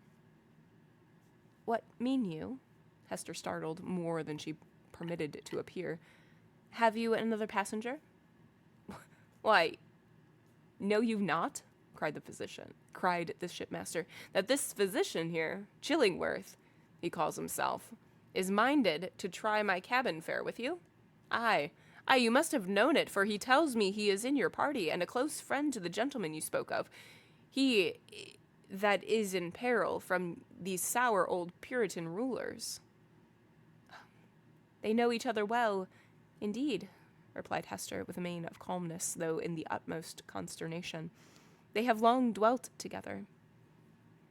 Nothing further passed between the mariner and Hester Prynne, but at that instant she beheld old Roger Chillingworth himself, standing in the remotest corner of the marketplace and smiling on her, a smile which, across the wide and bustling square and through all the talk and laughter and various thoughts, moods, and interests of the crowd conveyed secret and fearful meaning. End of chapter 21. Oh, okay. So it is election day. Everybody has come out into the streets. Children have the day off school. People have the day off of work, and they're all just hanging out, ready for the new reign. And this marks the day, the last day, that Hester, Pearl, and Arthur will be staying here. So the next day they are going to go and live their life together as a family. That is the plan. However, of course, it's not going to be that easy. Hester goes to talk to the ship that she is going to be boarding with Pearl and with Arthur, and she's talking with him, and the guy is like, oh yeah, like, you won't have to worry about scurvy or any diseases because we'll have a physician on board. And she's like, what are you talking about? And she's like, oh, like, you it seemed like he knew you guys and the other guy that you were talking about because he mentioned it. His name's like Chillingworth is what he said. And then Hester is trying so hard to stay calm, but knowing that no good can come of this. So now he is going to be on the ship with them as well. Uh-oh. Chapter 22. The Procession. Before Hester Prynne could call together her thoughts and consider what was practicable to be done in this new and startling aspect of affairs, the sound of military music was heard approaching along the contiguous street. It denoted the advance of the procession of magistrates and citizens on its way towards the meeting house, where, in compliance with a custom thus early established, had ever since observed the Reverend Mr. Dimsdale was to deliver an election ceremony. Soon the head of the procession showed itself, with a slow and stately march, turning a corner and making its way across the marketplace. First came the music.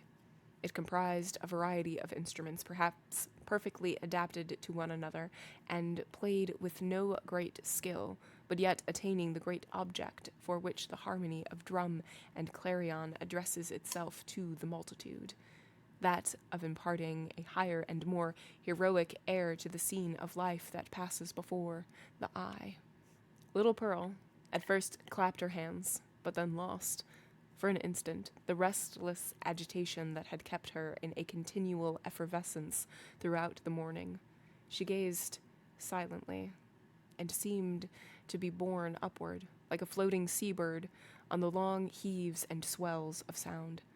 But she had brought back to her former mood by the shimmer of the sunshine on the weapons and bright armor of the military company, which followed after the music, and formed the honorary escort of the procession.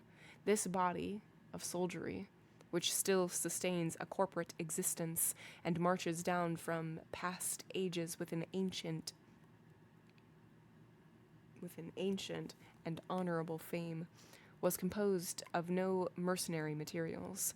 Its ranks were filled with gentlemen who felt the stirrings of martial impulse and sought to establish a kind of college of arms where, as in an association of Knights Templars, they might learn the science and, so far as peaceful exercise would teach them, the practices of war. The high estimation then placed upon the military character might be seen in the lofty port of each individual member of the company. Some of them, indeed, by their services in the Low Countries and on other fields of European warfare, had fairly won their title to assume the name and pomp of soldiership. The entire array, moreover, clad in burnished steel and with plumage nodding over their bright morions, had a brilliancy of effect which no modern display can aspire to equal. And yet, the men of civil eminence who came immediately behind the military escort were better worth a thoughtful observer's eye even in outward demeanor, they showed a stamp of majesty that made the warrior's haughty stride look vulgar, if not absurd. It was an age when what we call talent had far less consideration than now, but the massive materials which produce stability and dignity of character a great deal more. The people possessed, by hereditary right, the quality of reverence, which, in their descendants, if it survives at all, exists in smaller proportion and with a vastly diminished force in the selection and estimate of public men. The change may be for good or ill, and is partly, perhaps, for both.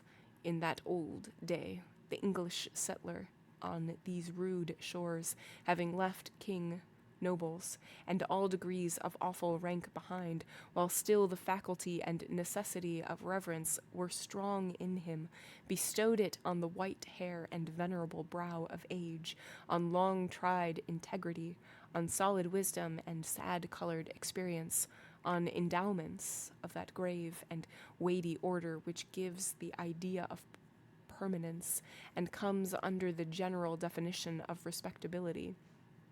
These primitive statements, therefore, Bradstreet, Endicott, Dudley, Bellingham, and their compeers, who were elevated to power by the early choice of the people, seem to have been not often brilliant, but distinguished by a ponderous sobriety rather than activity of intellect. They had fortitude and self-reliance, and, in time of difficulty or peril, stood up for the welfare of the state like a line of cliffs against a tempestuous tide. The traits of character were indicated, or well represented in the square cast of countenance and large physical development of the new colonial magistrates. So far as a demeanor of natural authority was concerned, the mother country need not have been ashamed to see these foremost men of an actual democracy adopted into the House of Peers, or made the privy council of the sovereign. Next in order to the magistrates came the young and eminently distinguished divine, from whose lips the religious discourse of the anniversary was expected. His was the profession, at that era, in which intellectual ability displayed itself far more than in political life, for, leaving a higher motive out of the question, it offered inducements powerful enough, in the almost worshipping respect of the community, to win the most aspiring ambition into its service. Even political power, as in the case of Increase Mather, was within the grasp of a successful priest. It was the observation of those who beheld him now that never, since Mr. Dimmesdale first set his foot on the New England shore, had he exhibited such energy as was seen in the gait and air with which he kept his pace in the procession. There was no feebleness of step, as at other times. His frame was not bent, nor did his hand rest ominously upon his heart. Yet, if the clergyman were rightly viewed, his strength seemed not of the body. It might be spiritual and imparted to him by angelic ministrations. It might be the exhilaration of that potent cordial which is distilled only in the furnace glow of earnest and long-continued thought. Or, perchance, his sensitive temperament was invigorated by the loud and piercing music that swelled heavenward and uplifted him on its ascending wave. Nevertheless, so abstracted was his look, it might be questioned whether Mr. Dimmesdale even heard the music. There was his body, moving onward and with an unaccustomed force, but where was his mind? Far and deep in its own region, busying itself with preternatural activity to marshal a procession of stately thoughts that were soon to issue thence, and so he saw nothing, heard nothing, knew nothing of what was around him, but the spiritual element took up the feeble frame and carried it along, unconscious of the burden, and converting it to spirit like itself. Men of uncommon intellect, who have grown morbid, possess this occasional power of mighty effort, into which they throw the life of many days, and then are lifeless for as many more. Hester Prynne, gazing steadfastly at the clergyman, felt a dreary influence come over her, but wherefore or whence she knew not, unless that he seemed so remote from her own sphere and utterly beyond her reach. One glance of recognition, she had imagined, must needs pass between them. She thought of the dim forest, with its little dell of solitude and love and anguish, and the mossy tree trunk where, sitting hand in hand, they had mingled their sad and passionate talk with the melancholy murmur of the brook. How deeply had they known each other then? And was this the man? She hardly knew him now. He, moving proudly past, enveloped, as it were, in the rich music with the procession of majestic and venerable fathers. He, so unattainable at his worldly position, and still more so in that far vista of his unsympathizing thoughts, through which she now beheld him. Her spirit sank with the idea that all must have been a delusion, and that, vividly as she had dreamed it, there could be no real bond betwixt the clergyman and herself. And thus much of woman was there in Hester that she could scarcely forgive him. Least of all now, when the heavy footsteps of their approaching fate might be heard, nearer, nearer, nearer, for being able so completely to withdraw himself from their mutual world, while she groped darkly and stretched forth her cold hands and found him not. Pearl either saw and responded to her mother's feelings, or herself felt the remoteness and intangibility that had fallen around the minister. While the procession passed, the child was uneasy, fluttering up and down like a bird on the point of taking flight. When the whole had gone by, she looked up into Hester's face. "Mother," said she, "was that the same minister that kissed me by the brook?" "Hold thy peace, dear little Pearl," whispered her mother. "We must not always talk in the marketplace of what happens to us in the forest." "I could not be sure that it was he. So strange he looked," continued the child. "Else I would have run to him and bid him kiss me now before all the people, even as he did yonder among the dark old trees. What would the minister have said, mother? Would he have clapped his hand over his heart and scowled on me and bid me be gone?" "What should he say, Pearl?" answered Hester, "save that it was no time to kiss, and that kisses are not to be given in the marketplace. Well for thee, foolish child, that thou didst not speak to him." Another shade of the same sentiment in reference to Mr. Dimmesdale was expressed by a person whose eccentricities, or insanity, as we should term it, led her to do what few of the townspeople would have ventured on, to begin a conversation with the wearer of the Scarlet Letter in public. It was Mistress Hibbins who, arrayed in great magnificence with a triple ruff, a broidered stomacher, a gown of rich velvet, and a gold-headed cane, had come forth to see the procession. As this ancient lady had the renown, which subsequently cost her no less a price than her life, of being a principal actor in all the works of necromancy that were continually going forward, the crowd gave way before her and seemed to fear the touch of her garment, as if it carried the plague among its gorgeous folds. Seen in conjunction with Hester Prynne, kindly as so many now felt towards the latter, the dread inspired by Mistress Hibbins was doubled, and caused a general movement from that part of the marketplace in which the two women stood. "Now, what mortal imagination could conceive it?" whispered the lady confidently to Hester. "Yonder divine man, that saint on earth as the people uphold him to be, and as I must needs say, he really looks, who, now that saw him pass in the procession, would think how little since it is since he went forth out of his study, chewing a Hebrew text of scripture in his mouth, I warrant, to take an airing in the forest. Ha ha! We know what that means, Hester Prynne. But truly, forsooth, I find it hard to believe him. the same man. Many a church member saw I walking behind the music that has danced in the same measure with me when somebody was fiddler, and it might be an Indian powwow or a Lapland wizard changing hands with us. That is but a trifle when a woman knows the world, but this minister, couldst thou surely tell, Hester, whether he was the same man that encountered thee on the forest path? Madam, I know not what of you speak, answered Hester Prynne, feeling Mistress Hibbins to be of infirm mind, yet strangely startled and awe-stricken by the confidence with which she affirmed a personal connection between so many persons, herself among them, and the evil one. It is not for me to talk lightly of a learned and pious minister of the word, like the Reverend Mr. Dimmesdale.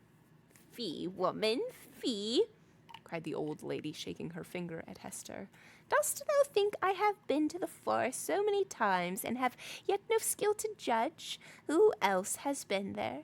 Yea, though no leaf of the wild garland which they wore while they danced be left in their hair. I know thee, Hester, for I behold the token. We may all see it in the sunshine, and it glows like a red flame in the dark. Thou wearest it openly, so there need be no question about it. But this minister, let me tell thee in thine ear, when the black man sees one of his own servants, signed and sealed, so shy of owning to the bond as is the Reverend Mr. Dimmesdale, he hath a way of ordering matters, so that the mark shall be disclosed in open daylight to the eyes of all the world. What is it that the minister seeks to hide with his hands always over his heart? Hester Prynne. What is it, good Mistress Hibbins? Eagerly asked little Pearl. Hast thou seen it? No matter, darling, responded Mistress Hibbins, making Pearl a profound reverence. Thou thyself wilt see it one time or another. They say, child, thou art of the lineage of the Prince of the Air. Wilt thou ride with me some fine night to see thy father? Then thou shalt know wherefore the minister keeps his hand over his heart. Laughing so shrilly that all the marketplace could hear her, the weird old gentlewoman took her departure. By this time the preliminary prayer had been offered in the meeting house, and the accents of Reverend Mr. Dimmesdale were heard commencing his discourse.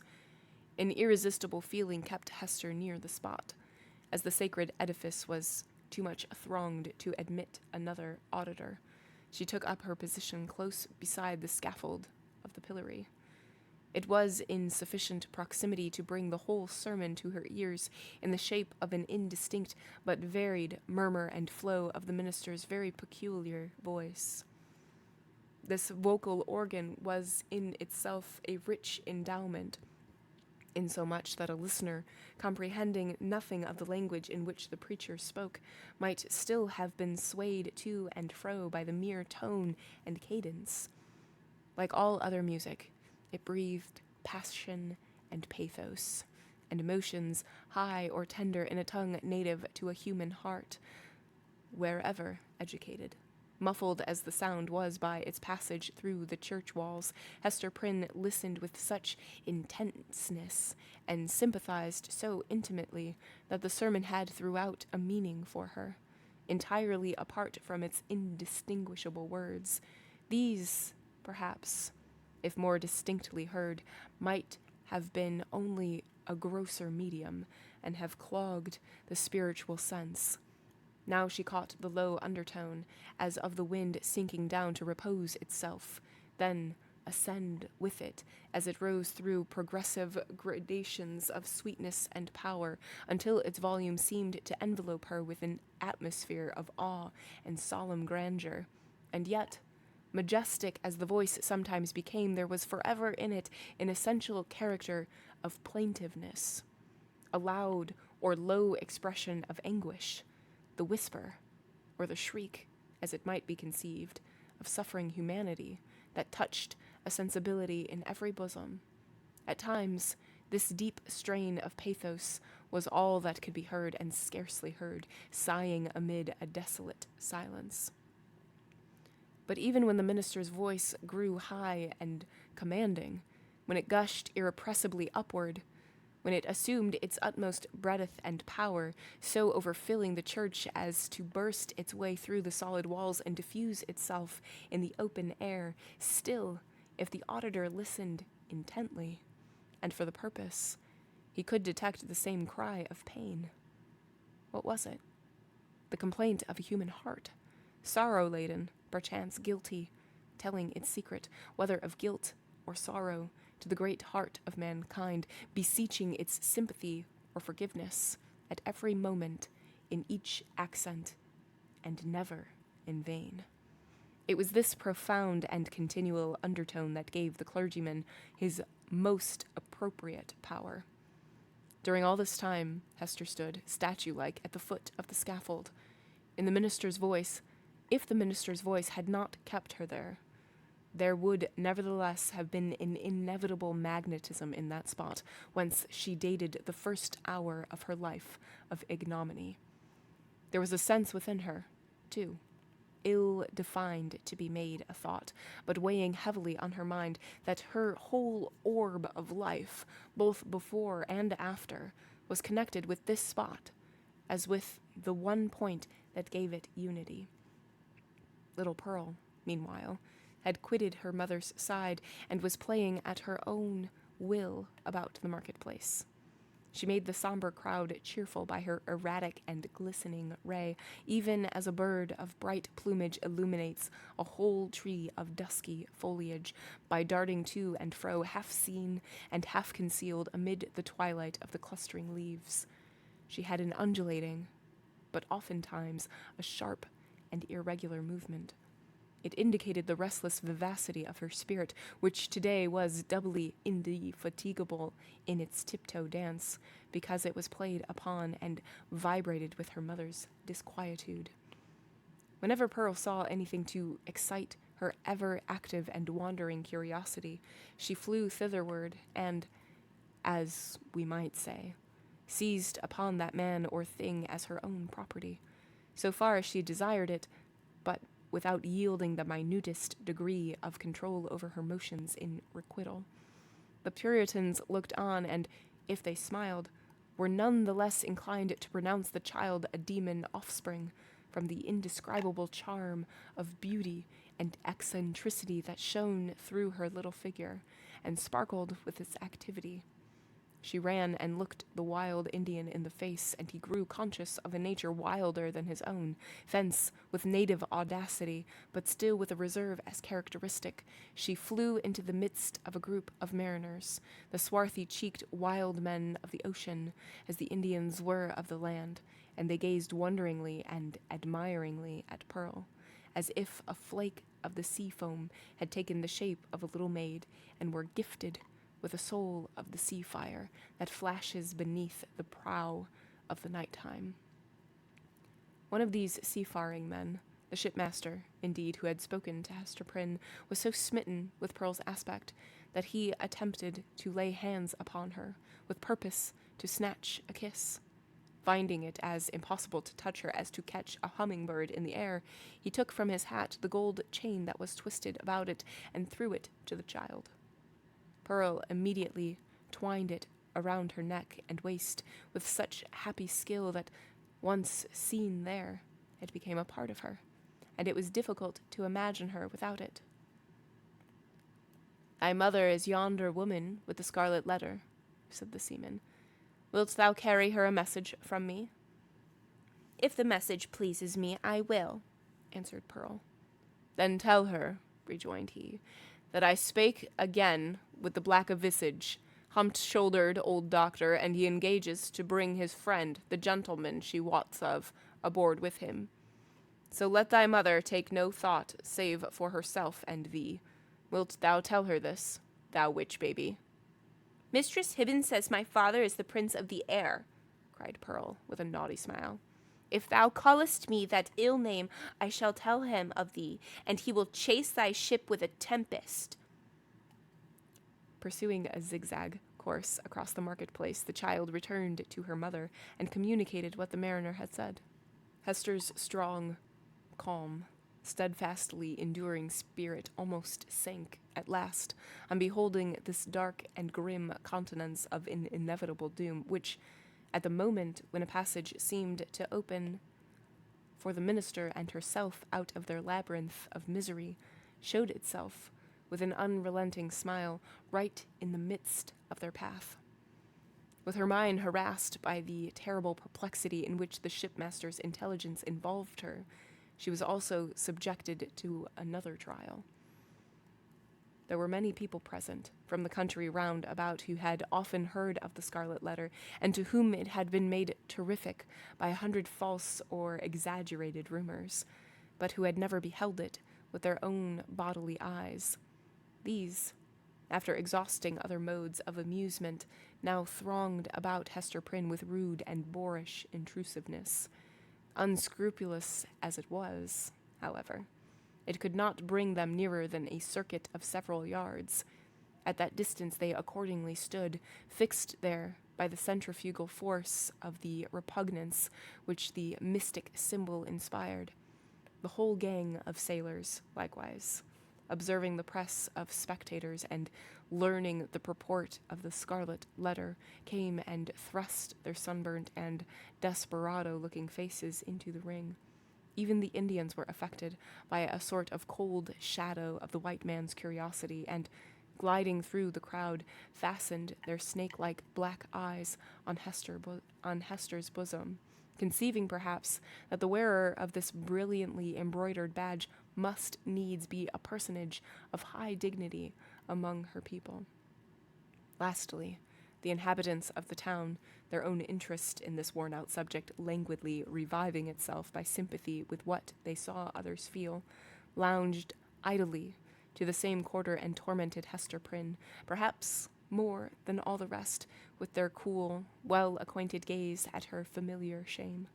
Hester saw and recognized the self-same faces of that group of matrons who had awaited her forthcoming from the prison door 7 years ago, all save one, the youngest, and only compassionate among them, whose burial robe she had since made. At the final hour, when she was so soon to fling aside the burning letter, it had strangely become the center of more remark and excitement, and thus made her to sear her breast more painfully than at any time since the first day she put it on. While Hester stood in that magic circle of ignominy, where the cunning cruelty of her sentence seemed to have fixed her forever, the admirable preacher was looking down from the sacred pulpit upon an audience whose very inmost spirits had yielded to his control. The sainted minister in the church, the woman of the Scarlet Letter in the marketplace. What imagination would have been irreverent enough to surmise that the same scorching stigma was on them both? End of chapter 22. All right, chapter 22. A lot of interesting things have happened in this chapter. A lot. We're not going to touch on all of them. The main ones are that it has been hammered home that the clergyman will not acknowledge Pearl or Hester in the light of day when other people are present. That was made abundantly clear. We knew it before, but Pearl's intuitive and innocent questions of, like, what would he do if I went up to him now? Would he kiss me like he did when we were in the forest and nobody was around? And Hester's like, you can't do that. Like, now is not the time. Now is not the place for forehead kisses. And it's like,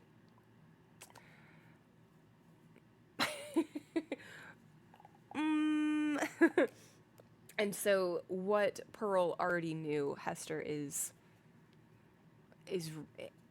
new but is realizing more and more. And they were also approached by Mistress Hibbins, who is the witch, and everybody knows that she's a witch, and just, you know, talking about witchly things and being like, I know your secret. Like, I know that that Arthur went into the forest, and I know that he had, you know, Hebrew scripture on his tongue when he left his house, and all of these things, and I know that that can only mean one thing. And something that I really liked at the end is the side-by-side comparison that a man of the church and somebody who has been branded for 7 years, outwardly branded for 7 years, they're both very, very much treated differently, but they both have the same sin. And I liked that comparison. I mean, we knew this. We knew this, but Nathaniel Hawthorne is just really, really making sure that you know this, that you walk away with this. He's really getting that point home.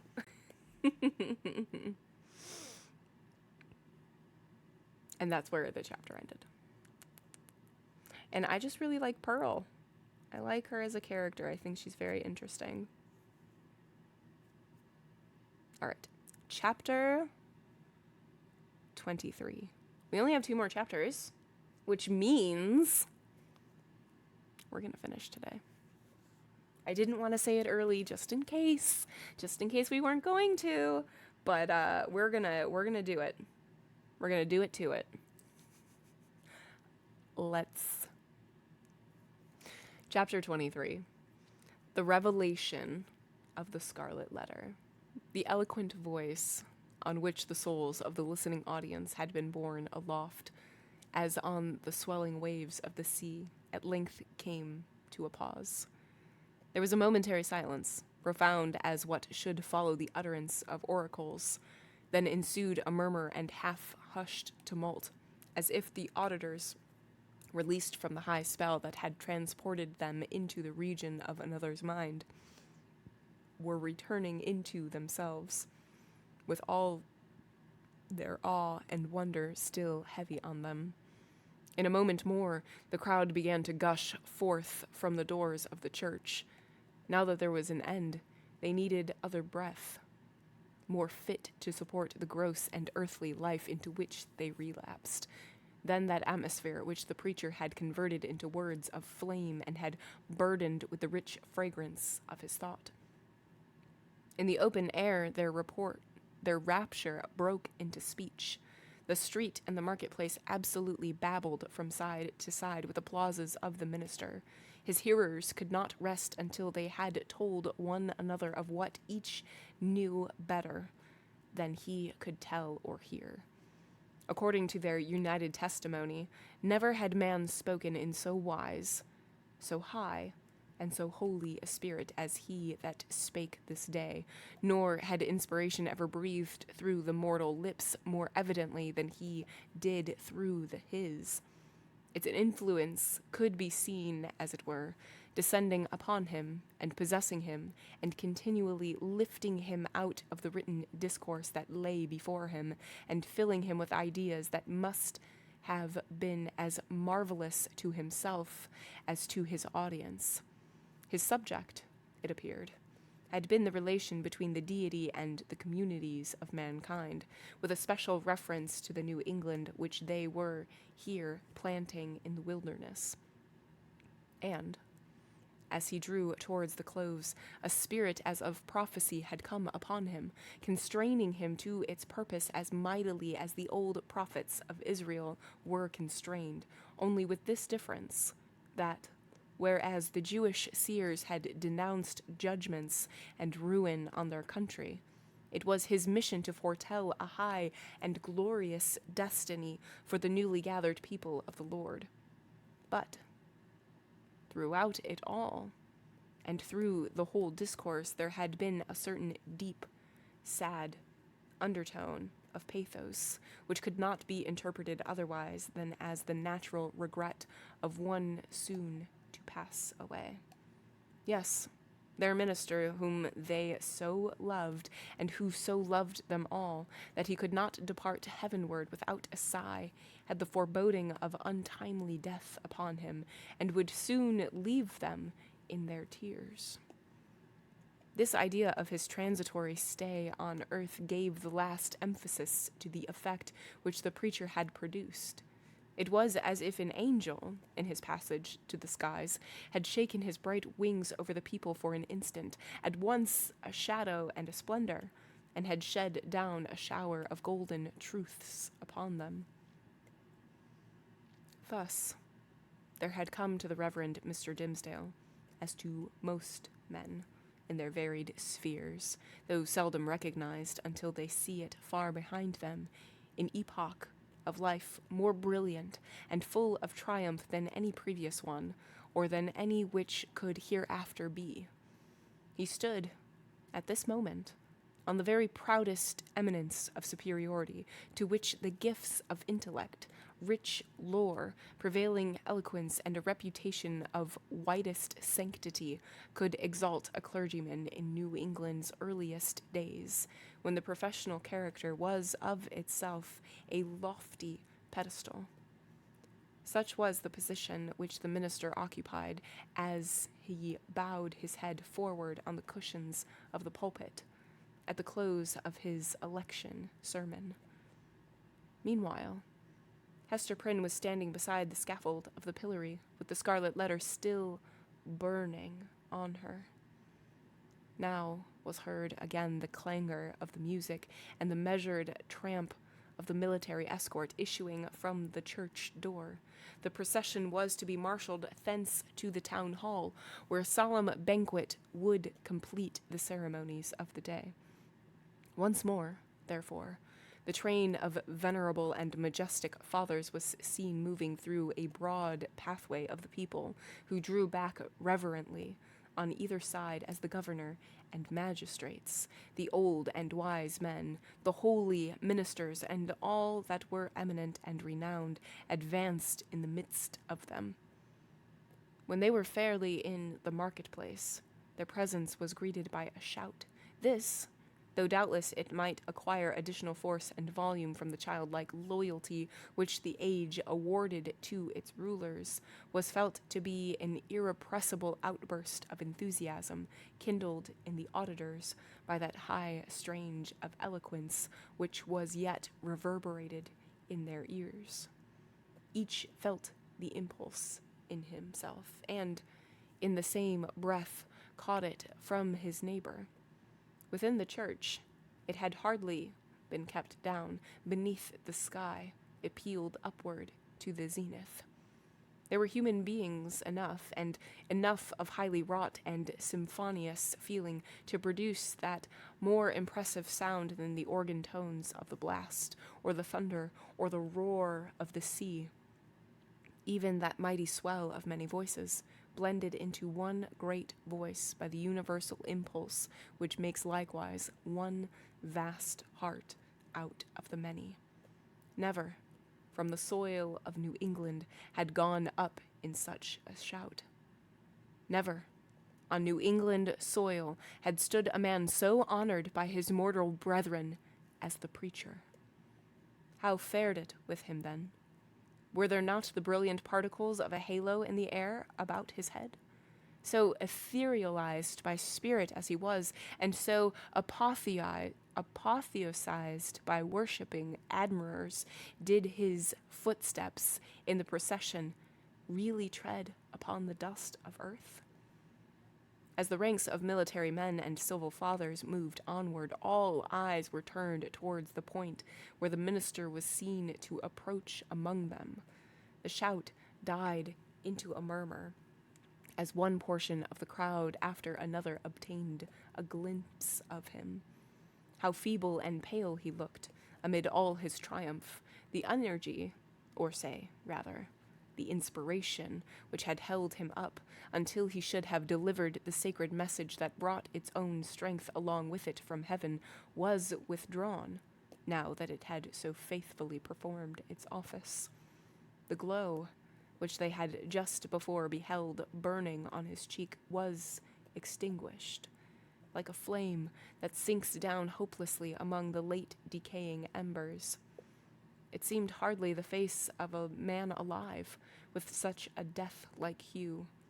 It was hardly a man with life in him that tottered on his path so nervously, yet tottered and did not fall. One of his clerical brethren, it was the venerable John Wilson, observing the state in which Mr. Dimmesdale was left by the retiring wave of intellect and sensibility, stepped forward hastily to offer his support.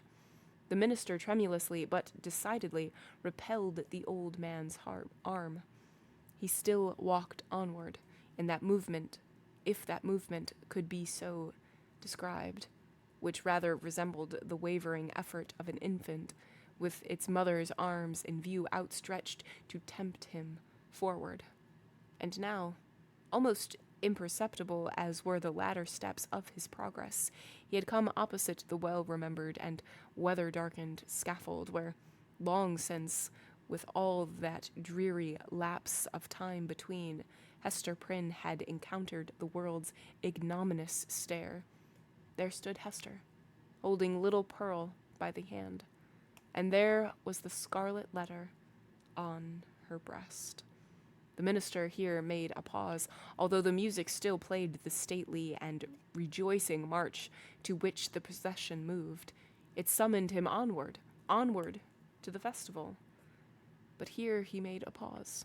Bellingham, for the last few moments, had kept an anxious eye upon him. He now left his own place in the procession and advanced to give assistance, judging, from Mr. Dimmesdale's aspect, that he must otherwise inevitably fall. But there was something in the latter's expression that warned back the magistrate, although a man not readily obeying the vague intimations that pass from one spirit to another. The crowd, meanwhile, looked on with awe and wonder. This earthly faintness was, in their view, only another phase of the minister's celestial strength, nor would it have seemed a miracle too high to be wrought for one so holy had he ascended before their eyes, waxing dimmer and brighter, and fading at last into the light of heaven. He turned towards the scaffold and stretched forth his arms. "Hester," he said, "come hither. Come, my little Pearl." It was a ghastly look with which he regarded them, but there was something at once tender and strangely triumphant in it. The child, with the bird-like motion which was one of her characteristics, flew to him and clasped her arms about his knees. Hester Prynne, slowly, as if impelled by inevitable fate and against her strongest will, likewise drew near, but paused before she reached him. At this instant, old Roger Chillingworth thrust himself through the crowd, or perhaps so dark, disturbed, and evil was his look, he rose up out of some nether region to snatch back his victim from what he sought to do. Be that as it might, the old man rushed forward and caught the minister by the arm. "Madman, hold. What is your purpose?" whispered he. "Wave back that woman. Cast off this child. All shall be well. Do not blacken your fame and perish in dishonor. I can yet save you. Would you bring infamy on your sacred profession?" "Temper. Methinks thou art too late," answered the minister, encountering his eye, fearfully but firmly. "Thy power is not what it was. With God's help, I shall escape thee now." He again extended his hand to the woman of the Scarlet Letter. "Hester Prynne," cried he, with a piercing earnestness, "in the name of him so terrible and so merciful, who gives me grace at this last moment to do what, for my own heavy sin and miserable agony, I withheld myself from doing 7 years ago, come hither now, and twine thy strength about me, thy strength, Hester, but let it be guided by the will which God hath granted me. This wretched and wronged old man is opposing it with all his might, with all his own might and the fiends. Come, Hester, come, support me up yonder scaffold. The crowd was in a tumult. The men of rank and dignity stood more immediately around the clergymen, who were so taken by surprise and so perplexed as to the purport of what they saw, unable to receive the explanation which most readily presented itself, or to imagine any other, that they remained silent and inactive spectators of the judgment which Providence seemed about to work. They beheld the minister, leaning on Hester's shoulder and supported by her arm around him, approach the scaffold and ascend its steps, while still the little hand of the sin-born child was clasped in his. Old Roger Chillingworth followed, as one intimately connected with the drama of guilt and sorrow in which they had all been actors, and well entitled, therefore, to be present at its closing scene. "Hadst thou sought the whole earth over," said he, looking darkly at the clergyman, "there was no one place so secret, no high place nor lowly place where thou couldst have escaped me, save on this very scaffold." "Thanks be to him who hath led me hither," answered the minister. Yet he trembled, and turned to Hester with an expression of doubt and anxiety in his eyes, not the less evidently betrayed that there was a feeble smile upon his lips. "Is not this better," murmured he, "than what we dreamed of in the forest?" I know not," she hurriedly replied. "Better? Yea, so we may both die, and little Pearl die with us." "For thee and Pearl, be it as God shall order," said the minister, "and God is merciful. Let me now do the will which he hath made plain before my sight. For, Hester, I am a dying man, so let me make haste to take my shame upon me." Partly supported by Hester Prynne and holding one hand of little Pearl's, the Reverend Mr. Dimsdale turned to the dignified and venerable rulers, to the holy ministers who were his brethren, to the people whose great heart was thoroughly appalled, yet overflowing with tearful sympathy, as knowing that some deep life matter, which, if full of sin, was full of anguish and repentance likewise, was now to be laid open to them. The sun, but little past its meridian, shone down upon the clergyman and gave a distinctness to his figure as he stood out from all the earth to put in his plea of guilt at the bar of eternal justice. "People of New England," cried he with a voice that rose over them, high, solemn, and majestic, yet had always a tremor through it, and sometimes a shriek struggling up out of a fathomless depth of remorse and woe. "Ye that have loved me, ye that have deemed me holy, behold me here, the one sinner of the world. At last I stand upon the spot where 7 years since I should have stood, here, with this woman whose arm, more than a little strength wherewith I have crept hitherward, sustains me, at this dreadful moment, from groveling down upon my face. Lo, the scarlet letter which Hester wears.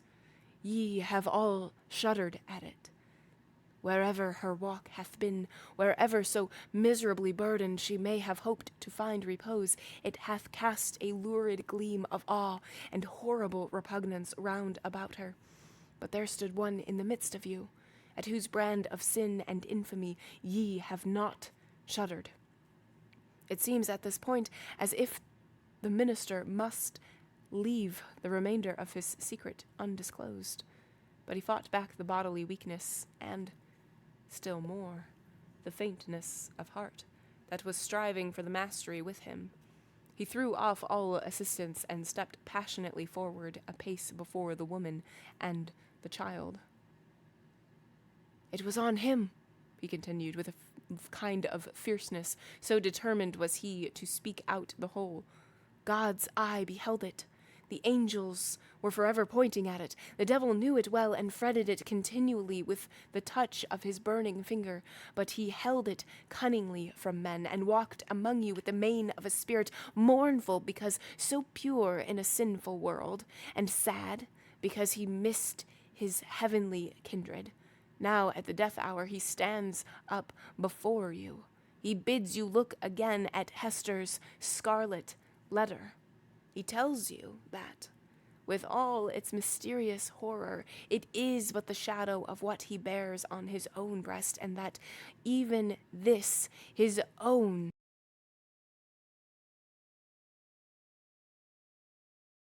With a convulsive motion, he tore away the ministerial band from before his breast. It was revealed.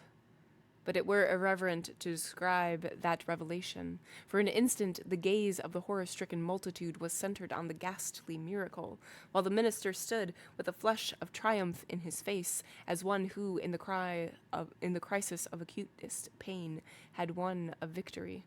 Then, down he sank upon the scaffold. Hester partly raised him and supported his head against her bosom. Old Roger Chillingworth knelt down beside him with a blank, dull countenance out of which the life seemed to have departed. "Thou hast escaped men," he repeated more than once. "Thou hast escaped me." "May God forgive thee," said the minister. "Thou, too, hast deeply sinned." He withdrew his dying eyes from the old man and fixed them on the woman and the child. "My little Pearl," said he feebly, and there was a sweet and gentle smile over his face, as of a spirit sinking into deep repose. Nay, now that the burden was removed, it seemed almost as if he would be sportive with the child. "Dear little Pearl, wilt thou kiss me now? Thou wouldst not yonder in the forest, but now thou wilt?" Pearl kissed him. A spell was broken. The great scene of grief in which the wild infant bore a part had developed all her sympathies, and as her tears fell upon her father's cheeks, they were the pledge that she would grow up amid human joy and sorrow, nor forever do battle with the world, but be a woman in it. Towards her mother, too, Pearl's errand as a messenger of anguish was all fulfilled. "Hester," said the clergyman, "farewell." "Shall we not meet again?" whispered she, bending her face down close to his. "Shall we not spend our immortal life together? Surely we have ransomed one another with all this woe. Thou lookest far into eternity with those bright dying eyes. Then tell me what thou seest." "Hush, Hester, hush," said he with tremulous solemnity. "The law we broke, the sin here so awfully revealed, let these alone be in thy thoughts. I fear it may be that when we forgot our God, when we violated our reverence each for the other's soul, it was thenceforth vain to hope that he could meet hereafter in an everlasting and pure reunion. God knows, and he is merciful. He hath proved his mercy most of all in my afflictions, by giving me this burning torture to bear upon my breast, by sending yonder dark and terrible old man to keep the torture always at red heat, by bringing me hither to die this death of triumphant ignominy before the people. Had either of these agonies been wanting, I had been lost forever. Praised be his name. His will be done. Farewell." That final word came forth with the minister's expiring breath. The multitude, silent till then, broke out in a strange, deep voice of awe and wonder, which could not as yet find utterance save in this murmur that rolled so heavily after the departed spirit. End of the chapter. Oh my gosh. Okay, so everybody knows now. Everybody knows what's going on, and then he dies? They don't get to go live life together? And Hester still has the A. Oh my god. Oh my god. Chapter 24. Conclusion. After many days, when time sufficed for the people to arrange their thoughts in reference to the foregoing scene, there was more than one account of what had been witnessed on the scaffold. Most of the spectators testified to having seen, on the breast of the unhappy minister, a scarlet letter. The very semblance of that worn by Hester Prynne, imprinted in the flesh, as regarded its origin. There were various explanations, all of which must necessarily have been conjectural. Some affirmed that the Reverend Mr. Dimmesdale, on the very day when Hester Prynne first wore her ignominious badge, had begun a course of penance, which he afterwards, in so many futile methods, followed out, by inflicting a hideous torture on himself. Others contended that the stigma had not been produced until a long time subsequent, when old Roger Chillingworth, being a potent necromancer, had caused it to appear, though the agency of magic and poisonous drugs.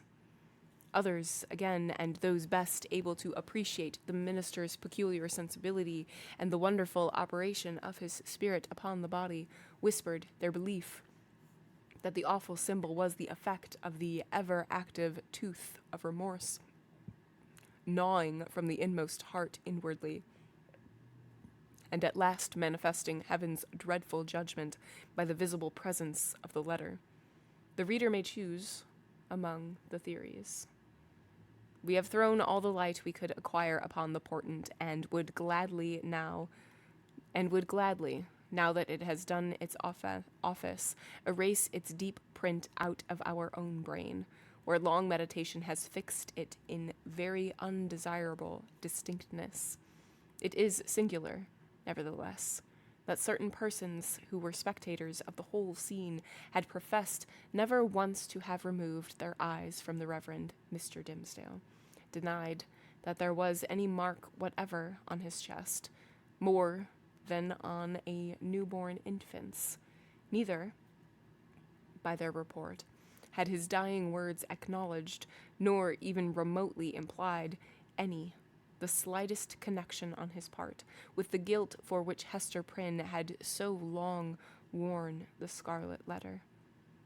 According to these highly respectable witnesses, the minister, conscious that he was dying, conscious, also, that the reverence of the multitude placed him already among saints and angels, had desired, by yielding up his breath in the arms of that fallen woman, to express to the world how utterly nugatory in the choicest of man's own righteousness.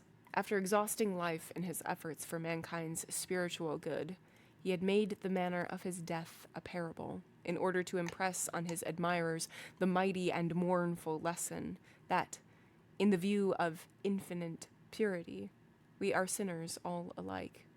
It was to teach them that the holiest among us has but attained so far above his fellows as to discern more clearly the mercy which looks down, and repudiate more utterly the phantom of human merit, which would look aspiringly upward. Without disputing a truth so momentous, we would be allowed to consider this version of Mr. Dimmesdale's story as only an instance of that stubborn fidelity with which a man's friends, and especially a clergyman's, will sometimes uphold his character, when proofs, clear as the midday sunshine on the scarlet letter, established him a false and sin-stained creature of the dust. The authority which we have chiefly followed, a manuscript of old date drawn up from the verbal testimony of individuals, some of whom had known Hester Prynne, while others had heard the tale from contemporary witnesses, fully confirms the view taken in the foregoing pages. Among many morals which press upon us from the poor minister's miserable experience, we put only this into sentence: be true, be true, be true. Show freely to the world, if not your worst, yet some trait whereby the worst may be inferred. Nothing has Nothing was more remarkable than the change which took place almost immediately after Mr. Dimmesdale's death in the appearance and demeanor of the old man known as Roger Chillingworth. All his strength and energy, all his vital and intellectual force seemed at once to desert him, insomuch that he positively withered up, shriveled away, and almost vanished from mortal sight, like an uprooted weed that lies wilting in the sun. This unhappy man had made the very principle of his life to consist in the pursuit and systematic exercise of revenge. And when, by its completest triumph and consummation, that evil principle was left with no further material to support it, when, in short, there was no more devil's work on earth for him to do, it only remained for the unhumanized mortal to betake himself whither his master would find him tasks enough and pay him his wages duly.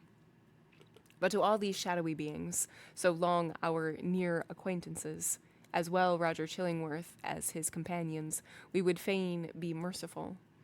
It is a curious subject of observation and inquiry, whether hatred and love be not the same thing at bottom, each in its utmost development supposes a high degree of intimacy and heart knowledge. Each renders one individual dependent for the food of his affections and spiritual life upon another. Each leaves the passionate lover, or the no less passionate hater, forlorn and desolate by the withdrawal of his subject. Philosophically considered, therefore, the two passions seem essentially the same, except that one happens to be seen in a celestial radiance and the other in a dusky and lurid glow. In the spiritual world, the old physician and the minister, mutual victims as they have been, may, unawares, have found their earthly stock of hatred and antipathy transmuted into golden love. Leaving this discussion apart, we have a matter of business to communicate to the reader. At old Roger Chillingworth's decease, which took place within the year, and by his last will and testament of which Governor Bellingham and the Reverend Mr. Wilson were executors, he bequeathed a very considerable amount of property, both here and in England, to little Pearl, and daughter of Hester Prynne. So Pearl, the elf child, the demon offspring, as some people, up to that epoch, persisted in considering her, became the richest heiress of her day in the New World. Not improbably, this circumstance wrought a very material change in the public estimation, and, had the mother and child remained here, little Pearl, at the marriageable period of life, might have mingled her wild blood with the lineage of the devoutest Puritan among them all. But, in so long time after the physician's death, the wearer of the Scarlet Letter disappeared, and Pearl along with her. For many years, though a vague report would now and then find its way across the sea, like a shapeless piece of driftwood tossed ashore with the initials of a name upon it, yet no tidings of them unquestionably authentic were received. The story of the Scarlet Letter grew into a legend. Its spell, however, was still potent, and kept the scaffold awful where the poor minister had died, and likewise the cottage by the seashore where Hester Prynne had dwelt. Near this latter spot, one afternoon, some children were at play, when they beheld a tall woman in a grey robe approach the cottage door.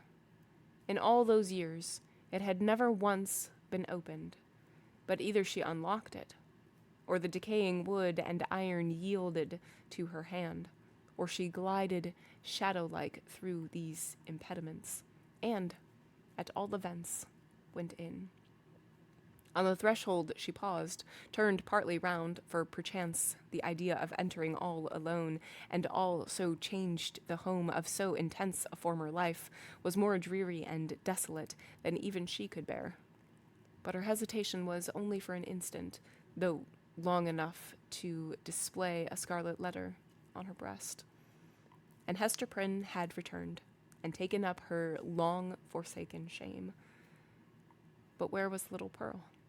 If still alive, she must now have been in the flush and bloom of early womanhood. None knew, nor ever learned, with the fullness of perfect certainty, whether the elf-child had gone thus untimely to a maiden grave, or whether her wild, rich nature had been softened and subdued, and made capable of a woman's gentle happiness. But through the remainder of Hester's life, there were indications that the recluse of the Scarlet Letter was the object of love and interest with some inhabitant of another land. Letters came, with armorial seals upon them, though the bearings unknown to English heraldry. In the cottage there were articles of comfort and luxury such as Hester never cared to use, but which only wealth could have purchased, and affection have imagined for her. These were trifles, too, little ornaments, beautiful tokens of a continual remembrance that must have been wrought by delicate fingers at the impulse of a fond heart. And, once, Hester was seen embroidering a baby garment with such a lavish richness of golden fancy as would have raised a public tumult had any infant, thus apparelled, been shown to our sober-hued community.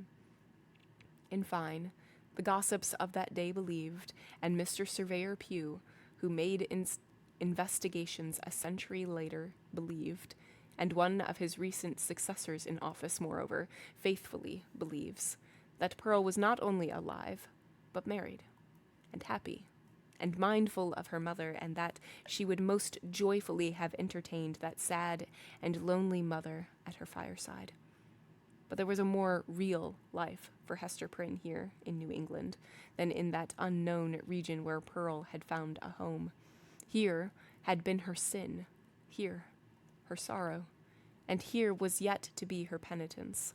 She had returned, therefore, and resumed, of her own free will, for not the sternest magistrate of that iron period would have imposed it, resumed the symbol of which we have related so dark a tale. Never afterwards did it quit her bosom, but in the lapse of the toilsome, thoughtful, and self-devoted years that made up Hester's life, the Scarlet Letter ceased to be a stigma which attracted the world's scorn and bitterness, and became a type of something to be sorrowed over, and looked upon with awe, yet with reverence, too. And as Hester Prynne had no selfish ends, nor lived in any measure of her own profit and enjoyment, people brought all their sorrows and perplexities and besought her counsel, as one who had herself gone through a mighty trouble. Women, more especially, in the continually recurring trials of wounded, wasted, wronged, misplaced or erring and sinful passion, or for the dreary burden of a heart unyielded because unvalued and unsought, came to Hester's cottage, demanding why they were so wretched and what the remedy. Hester comforted and counseled them as best she might. She assured them, too, of her firm belief that at some brighter period, when the world should have grown ripe for it, in heaven's own time, a new truth would be revealed, in order to establish the whole relation between man and woman on a surer ground of mutual happiness. Earlier in life, Hester had vainly imagined that she herself might be the destined prophetess, but had long since recognized the impossibility that any mission of divine and mysterious truth should be confided to a woman stained with sin, bowed down with shame, or even burdened with a lifelong sorrow.